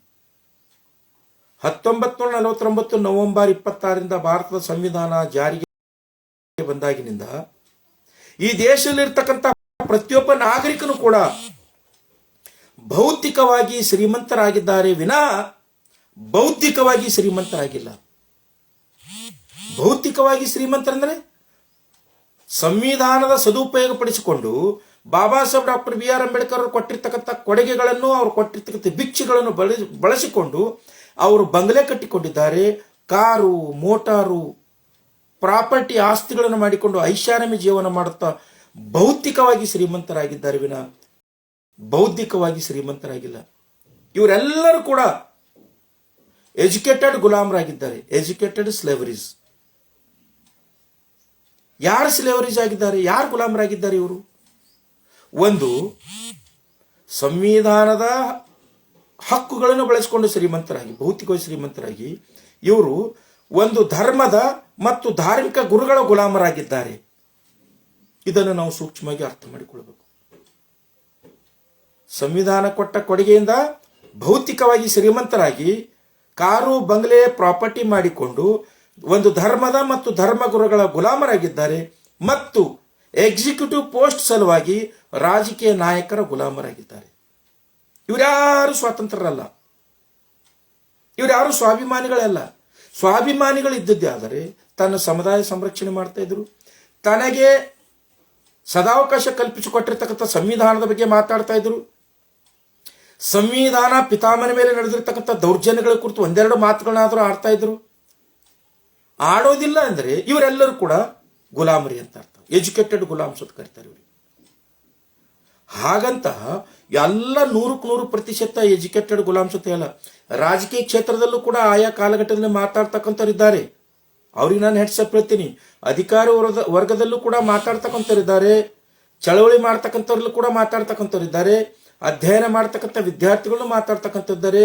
ಸಣ್ಣ ಪುಟ್ಟ ನೌಕರಿ ಮಾಡ್ತಕ್ಕಂಥವ್ರಲ್ಲೂ ಕೂಡ ಮಾತಾಡ್ತವ್ರಿದ್ದಾರೆ. ಅವ್ರನ್ನು ಹೊರತುಪಡಿಸಿ ಅವ್ರಿಗೆ ನಾನು ಹೆಡ್ಸಪ್ ಹೇಳ್ತೇನೆ. ತಮ್ಮ ಯಾವುದೇ ಪೂರ್ವಾಪರ ವಿಚಾರ ಮಾಡದೇನೆ ಅವರು ಸಂವಿಧಾನದ ಮೇಲೆ ಅಪಚಾರ ಆದಾಗ ಮಾತಾಡ್ತಾರಲ್ಲ, ಅವ್ರ ಎದಿಗಾರಿಕೆಯನ್ನು ಮೆಚ್ಚಿ ಅವ್ರಿಗೆ ನಾನು ಹೆಡ್ಸಪ್ ಅಂತೀನಿ. ಉಳಿದಿರ್ತಕ್ಕಂಥವ್ರು, ಅದರಲ್ಲೂ ಭಾಗಶಃ ಇರ್ತಕ್ಕಂಥವ್ರು ಸಂವಿಧಾನದ ಬಗ್ಗೆ ಮಾತಾಡ್ತಿಲ್ಲ. ಅವ್ರ ಬಗ್ಗೆ ನಾನು ಈ ವಿಷಯಗಳನ್ನು ಸಾದರಪಡಿಸುತ್ತೇನೆ. ಸ್ನೇಹಿತರೆ, ಈ ದೇಶದಲ್ಲಿ ಎರಡು ರೀತಿಯ ಗುಲಾಮರು ನೋಡಿ. ಒಂದು ಗುಲಾಮ ವರ್ಗ, ಎರಡು ರೀತಿಯ ಗುಲಾಮರಾಗಿರ್ತಕ್ಕಂಥವ್ರು ಒಟ್ಟೆ ಮಾತಾಡೋಂಗಿಲ್ಲ. ಅವರು ಭೌತಿಕವಾಗಿ ಸಂಪತ್ತನ್ನು ಪಡೆದುಕೊಳ್ತಾರೆ, ಅವರು ಗುಲಾಮರಾಗಿರ್ತಾರೆ. ಯಾರ್ದು? ಒಂದು ಧರ್ಮದು ಮತ್ತು ಆ ಧರ್ಮದ ಧಾರ್ಮಿಕ ಗುರುಗಳ ಗುಲಾಮರಾಗಿರ್ತಾರೆ. ಎರಡನೇದು ಎಕ್ಸಿಕ್ಯೂಟಿವ್ ಪೋಸ್ಟ್ ಸಲುವಾಗಿ ಒಬ್ಬ ರಾಜಕೀಯ ವ್ಯಕ್ತಿಯ ಗುಲಾಮರಾಗಿ ಕೆಲಸ ಮಾಡ್ತಿರ್ತಾರೆ. ಇನ್ನೊಂದು ವರ್ಗ ಇದೆ, ಇನ್ನೊಂದು ವರ್ಗ ಬೇರೆ ರೀತಿಯಿಂದ ಗುಲಾಮರಿದೆ, ಅದು ಎರಡು ರೀತಿಯಿಂದ ಇದೆ. ಆಗಾಗ ಬಾಬಾ ಸಾಹೇಬ್ ಡಾಕ್ಟರ್ BR ಅಂಬೇಡ್ಕರ್ ಅವರ ಮತ್ತು ಸಂವಿಧಾನದ ಬಗ್ಗೆ ಧ್ವನಿ ಎತ್ತುತ್ತಾರೆ. ಯಾವಾಗ ಎತ್ತಾರೆ ಅಂದ್ರೆ, ಒಂದು ಆಡಳಿತ ವ್ಯವಸ್ಥೆಯನ್ನು ವಿರೋಧ ಮಾಡುವ ಸಲುವಾಗಿ ಸಂವಿಧಾನದ ಪರವಾಗಿ ಬಾಬಾ ಸಾಹೇಬರ ಪರವಾಗಿ ಮಾತಾಡ್ತಾರೆ. ಅಂದ್ರೆ ಬಳಕೆ ಮಾಡಿಕೊಳ್ಳುತ್ತಾರೆ. ಸಂವಿಧಾನವನ್ನು ಮತ್ತು ಬಾಬಾ ಸಾಹೇಬರನ್ನು ATM ತರ ಬಳಸ್ಕೊತಾ ಇರ್ತಾರೆ. ಯಾವಾಗಂದ್ರೆ ಒಂದು ಆಡಳಿತ ವ್ಯವಸ್ಥೆ ವಿರುದ್ಧ ಮಾತನಾಡೋ ಸಲುವಾಗಿ. ಎರಡನೇ ಸಾರಿ ಬಳಸ್ಕೊತಾರೆ ಯಾವಾಗಂದ್ರೆ ದಲಿತರನ್ನು ಭಾವುಕರನ್ನಾಗಿ ಮಾಡುವ ಸಲುವಾಗಿ, ದಲಿತರ ವಿಚಾರಗಳನ್ನು, ದಲಿತರ ಭಾವನೆಗಳನ್ನು ಮತ ಬ್ಯಾಂಕ್ ಆಗಿ ಮಾಡಿಕೊಳ್ಳೋ ಸಲುವಾಗಿ ಎರಡು ಬಾರಿ ಮಾತಾಡ್ತಾರೆ. ಅಂದರೆ ಒಂದು ಗುಲಾಮ ವರ್ಗ, ಮಾತನಾಡದೇ ಇರತಕ್ಕಂಥ ಗುಲಾಮ ವರ್ಗ ಅಲ್ಲಿ ಗುಲಾಮರಾಗಿ ಬೀಳ್ತಾರೆ. ಇನ್ನೊಂದು ಗುಲಾಮ ವರ್ಗ ಮಾತನಾಡುತ್ತೆ, ಒಂದು ವ್ಯವಸ್ಥೆಯನ್ನು ಟೀಕಿಸುವ ಸಲುವಾಗಿ, ಒಂದು ಆಡಳಿತ ವ್ಯವಸ್ಥೆಯನ್ನು ಟೀಕಿಸಲು ಸಲುವಾಗಿ ಮಾತಾಡುತ್ತೆ. ಇನ್ನೊಂದು ದಲಿತರನ್ನು, ಅಂದ್ರೆ ಬಾಬಾ ಸಾಹೇಬರ ಅನುಯಾಯಿಗಳಾಗಿರ್ತಕ್ಕಂಥ 101 ಜಾತಿಯ ಜನರನ್ನು ಅವರ ಭಾವನೆಗಳನ್ನು ಮತಗಳಾಗಿ ಪರಿವರ್ತನೆ ಮಾಡುವ ಸಲುವಾಗಿ ಮಾತಾಡುತ್ತೆ. ಸೊ ಹೀಗೆ ಸ್ನೇಹಿತರೆ, ಇದು ಚಾರಿತ್ರಿಕ ಹಿನ್ನೆಲೆ, ಭಾರತದ ಸಂವಿಧಾನದ ಬಗ್ಗೆ ನಮ್ಮ ಜನಾಂಗ ಏನು ಮಾಡ್ತಾ ಇದ್ದಾರೆ ಅನ್ನೋದ್ರ ಬಗ್ಗೆ. ಇನ್ನು ಭಾರತದ ಸಂವಿಧಾನ ಅಪಾಯದಲ್ಲಿದೆ. ಒಂದು 4-5 ಎಕ್ಸಾಂಪಲ್ ಕೊಡ್ತೀನಿ ಹೆಂಗೆ ಅಪಾಯದಲ್ಲಿದೆ ಅಂತ. ಬಹುಶಃ ನಿಮಗೆಲ್ಲರಿಗೂ ಕೂಡ ಗಮನಕ್ಕಿರುತ್ತೆ, ಆದರೂ ನಾನು ನಿಮಗೆ ಪುನಶ್ಚೇತನಗೊಳಿಸ್ತಾ ಇದ್ದೇನೆ ಅಷ್ಟೇ, ಓರಿಯಂಟೇಷನ್ ಮಾಡ್ತಾ ಇದ್ದೇನೆ. ಭಾರತದ ಸಂವಿಧಾನ ಅಪಾಯದಲ್ಲಿ ಹೆಂಗಿಲ್ಲ? 1999ರಲ್ಲಿ ಭಾರತದ ಸಂವಿಧಾನದ ಮೇಲೆ ದೌರ್ಜನ್ಯಗಳು, ದುರಾಕ್ರಮಣಗಳು, ಭಾರತದ ಸಂವಿಧಾನವನ್ನು ಟೊಳ್ಳು ಮಾಡುವ ಸಲುವಾಗಿ ಕೃತ್ಯ ಈ ದೇಶದಲ್ಲಿ ನಡೆದಿರ್ತಕ್ಕಂಥದ್ದು. 1999ರಲ್ಲಿ ಸನ್ಮಾನ್ಯ ಅಟಲ್ ಬಿಹಾರಿ ವಾಜಪೇಯಿ ಅವರು ಪ್ರಧಾನಮಂತ್ರಿ ಆಗಿರ್ತಕ್ಕಂಥ ಸಂದರ್ಭದಲ್ಲಿ ಸಂವಿಧಾನ ಪರಾಮರ್ಶನ ಸಮಿತಿಯನ್ನು ಮಾಡಿದ್ರು. ಆಗ ಪ್ರಜ್ಞಾವಂತ ನಾಗರಿಕರಾಗಿರ್ತಕ್ಕಂಥ KR ನಾರಾಯಣನ್ ರಾಷ್ಟ್ರಾಧ್ಯಕ್ಷರು ಇದನ್ನು ವಿರೋಧ ಮಾಡಿದರು. ಆದಾಗ್ಯೂ ಕೂಡ RSSನ ಕಟ್ಟ RSS ವಾದಿಯಾಗಿರ್ತಕ್ಕಂಥ APJ ಅಬ್ದುಲ್ ಕಲಾಂ ಅವರು ರಾಷ್ಟ್ರಾಧ್ಯಕ್ಷರಾಗಿರ್ತಕ್ಕಂಥ KR ನಾರಾಯಣನ್ ಅವರ ಒಂದು ಮಾತಿಗೆ ಕ್ಯೂ ಕೊಡದನೆ ಸಂವಿಧಾನ ಪರಾಮರ್ಶನ ಸಮಿತಿಯನ್ನು ಆಯೋಜನೆ ಮಾಡಿದ್ರು. 6 ತಿಂಗಳ ಕಾಲ ಮನುವಾದಿ ನ್ಯಾಯಾಧೀಶರು ಸಂವಿಧಾನದಲ್ಲಿ ಇರತಕ್ಕಂಥ ಏನಾದರೂ ಲೋಪದೋಷಗಳು ಹುಡುಕಿದ್ರು. ಇಲ್ಲಿ ಒಂದು ಸೂಕ್ಷ್ಮವಾಗಿ ಅರ್ಥ ಮಾಡ್ಕೋಬೇಕು ಸ್ನೇಹಿತರೆ, ಬಾಬಾ ಸಾಹೇಬ್ ಡಾಕ್ಟರ್ BR ಅಂಬೇಡ್ಕರ್ ಅವರು 2 ವರ್ಷ 11 ತಿಂಗಳು 17 ದಿವಸಗಳ ಕಾಲ ಸತತವಾಗಿ ಹಗಲು ಇರುಳು ಕಣ್ಣಾಗಿ ಎಣ್ಣೆ ಹಾಕಿಕೊಂಡು ಶ್ರಮವಹಿಸಿ ಸಂರಚನೆ ಮಾಡಿರ್ತಕ್ಕಂಥ ಭಾರತದ ಸಂವಿಧಾನ 395 ವಿಧಿಗಳ ಸಂವಿಧಾನ. ಪ್ರಚಲಿತ ತಿದ್ದುಪಡಿಗಳಾಗಿ ಹೆಚ್ಚಾಗಿ 104 ತಿದ್ದುಪಡಿಗಳಾಗಿವೆ. ಈ 395 ವಿಧಿಗಳ ಸಂವಿಧಾನವನ್ನು ಮನುವಾದಿ ಜನಾಂಗ, ಅದು APJ ಅಟಲ್ ಬಿಹಾರಿ ವಾಜಪೇಯಿ ಅವರ ಮಾರ್ಗದರ್ಶನದಲ್ಲಿ ಕೇವಲ 6 ತಿಂಗಳಲ್ಲಿ ಪರಾಮರ್ಶನೆ ಮಾಡಿದ್ರು. ಲೋಪ ಸಿಕ್ತಾ? ಬದನಿಕಾಯಿ ಲೋಪನೇ ಸಿಗಲಿಲ್ಲ. ಆಗ ನವರಂಧ್ರಗಳು ಮುಚ್ಚಿಕೊಂಡು ಕೂಡಬೇಕಾಗಿತ್ತು ಈ ಮನುವಾದಿಗಳು. ತದನಂತರ 2010ರಲ್ಲಿ ತಮಿಳುನಾಡಿನ ರಾಜ್ಯಪಾಲರಾಗಿರ್ತಕ್ಕಂಥ ಸುರ್ಜಿತ್ ಸಿಂಗ್ ಅಂತಕ್ಕಂಥ ವ್ಯಕ್ತಿಯಿಂದ RSSನವರು ಹೇಳಿಸ್ಬಿಡ್ತಾರೆ, ಏನಂದ್ರೆ ಭಾರತದ ಸಂವಿಧಾನ ಬದಲಾವಣೆ ಮಾಡ್ತಕ್ಕಂಥ ಕಾಲ ಬಂದಿದೆ, ಯಾಕೆ ಬದಲಾವಣೆ ಮಾಡಬಾರ್ದು ಅಂತಕ್ಕಂಥದ್ದು. ನೋಡು, 99ರಲ್ಲಿ ವಾಜಪೇಯಿ ಅವರು ಪ್ರಯತ್ನ ಪಟ್ಟರು. 2010ರಲ್ಲಿ ತಮಿಳುನಾಡಿನ ರಾಜ್ಯಪಾಲರಾಗಿರ್ತಕ್ಕಂಥ ಸುರ್ಜಿತ್ ಸಿಂಗ್ ಅವರ ಕಡೆಯಿಂದ ಹೇಳ್ತಾರೆ ಭಾರತ ಸಂವಿಧಾನ ಬದಲಾವಣೆ ಮಾಡಬೇಕು ಅಂತ. RSSನ ಸರಸಂಚಾಲಕನಾಗಿದ್ದ ಸುದರ್ಶನ್ ಅಂತಕ್ಕಂಥ ವ್ಯಕ್ತಿಯು ಕೂಡ ಇದೇ ಸಮಕಾಲೀನಲ್ಲಿ ಹೇಳ್ತಾರೆ, ಭಾರತದ ಸಂವಿಧಾನ ಬದಲಾವಣೆ ಮಾಡ್ತಕ್ಕಂಥ ಕಾಲ ಬಂದಿದೆ, ಯಾಕೆ ಬದಲಾವಣೆ ಮಾಡಬಾರ್ದು ಅಂತಕ್ಕಂಥದ್ದು. ತದನಂತರ ಸ್ನೇಹಿತರೆ, ಇದೆಲ್ಲದಕ್ಕೂ ಕೂಡ ಆಯಾ ಸಮಕಾಲೀನಲ್ಲಿ ಬಾಬಾ ಸಾಹೇಬ್ ಅನುಯಾಯಿಗಳು, ದಲಿತ ಹೋರಾಟಗಾರರು ಪ್ರತಿರೋಧ ಒಡ್ಡುತ್ತಲಿರುವ ಪ್ರಯುಕ್ತ 1992ರಲ್ಲಿ RSSನವರು ಏನ್ ಮಾಡಿಬಿಡ್ತಾರೆ ಅಂದ್ರೆ ಸಾಧು ಸಂತರ ಒಂದು ಸಮ್ಮೇಳನ ಮಾಡೋದ್ರ ಮೂಲಕ, ವಾರಣಾಸಿಲಿ ಸಮ್ಮೇಳನ ಮಾಡೋದ್ರ ಮೂಲಕ ಇದೊಂದು RSSನ ಗುಪ್ತ ಅಜೆಂಡವನ್ನು ತಯಾರು ಮಾಡಿ ಅದರ ಮೂಲಕ ಸಂವಿಧಾನ ಬದಲಾವಣೆ ಮಾಡ್ತಕ್ಕಂಥ ವಿಚಾರಧಾರೆಗಳನ್ನು ಇದರಲ್ಲಿ ಸೇರಿಸ್ತಾರೆ 1990ರಲ್ಲಿ. ಇದನ್ನು ನಾನು ಕನ್ನಡಕ್ಕೂ ಟ್ರಾನ್ಸ್ಲೇಷನ್ ಮಾಡಿದ್ದೇನೆ, ನನ್ನ ವೆಬ್ಸೈಟ್ನಲ್ಲಿದೆ, ದಯವಿಟ್ಟು ನೋಡಿ. 4ನೇದಾಯಿತು. ಇನ್ನು 2018ರಲ್ಲಿ ಮೋಹನ್ ಭಾಗವತ್ ಅವರು ಹೇಳ್ತಾರೆ, ಭಾರತ ಸಂವಿಧಾನ ಬದಲಾವಣೆ ಮಾಡಬೇಕು, ಬಹಳ ದಿವಸ ಆಯಿತು ಭಾರತ ಸಂವಿಧಾನ ಬರೆದು ಅಂತಕ್ಕಂಥದ್ದು. ಇದಿಷ್ಟಕ್ಕೆ ಬಿಟ್ಟರೆ ಈ ಜನಾಂಗ 2018ರಲ್ಲಿ ಪಾರ್ಲಿಮೆಂಟಿನ ಪಕ್ಕದಲ್ಲಿ ಇರತಕ್ಕಂಥ ಜಂತರ್ ಮಂತರದಲ್ಲಿ ಮನುವಾದಿ ಮಸ್ತಿಷ್ಕದ ಮನುವಾದಿ ನರಪಿಳ್ಳೆ, ಆರ್ಯ ಬ್ರಾಹ್ಮಣರ ವಿಷಪಿಳ್ಳೆ ಆಗಿರ್ತಕ್ಕಂಥ ದೀಪಕ್ ಕೌರ್ ಮತ್ತು ಅಭಿಷೇಕ್ ಶುಕ್ಲಾ ಅಂತಕ್ಕಂಥ ಮೀಸಲಾತಿ ವಿರೋಧಿ ಸಂಘಟನೆಯನ್ನು ಕಟ್ಟಿಕೊಂಡು ಹೋರಾಟ ಮಾಡತಕ್ಕಂಥ ಈ ಮನುವಾದಿ ನರಪಿಳ್ಳೆಗಳು ಜಂತರ್ ಮಂತರದಲ್ಲಿ ಸಂವಿಧಾನದ ಪ್ರತಿಕೃತಿಯನ್ನು ಸುಡೋದರ ಮೂಲಕ ಭಾರತದ ಸಂವಿಧಾನದ ಮೇಲೆ ದೌರ್ಜನ್ಯ ಸಿಗ್ತಾರೆ. ಆದರೆ ಪಕ್ಕದಲ್ಲಿ ಇರ್ತಕ್ಕಂಥ ಪಾರ್ಲಿಮೆಂಟ್ನಲ್ಲಿ ಇರ್ತಕ್ಕಂಥ 84 ಜನ ಮೀಸಲಾತಿಯ ಲಾಭ ಪಡಿತಕ್ಕಂಥ ಸಂಸದರು ಯಾರು ತುಟಿಪೆಟ್ಟಿಕೆನಲ್ಲಿಲ್ಲ.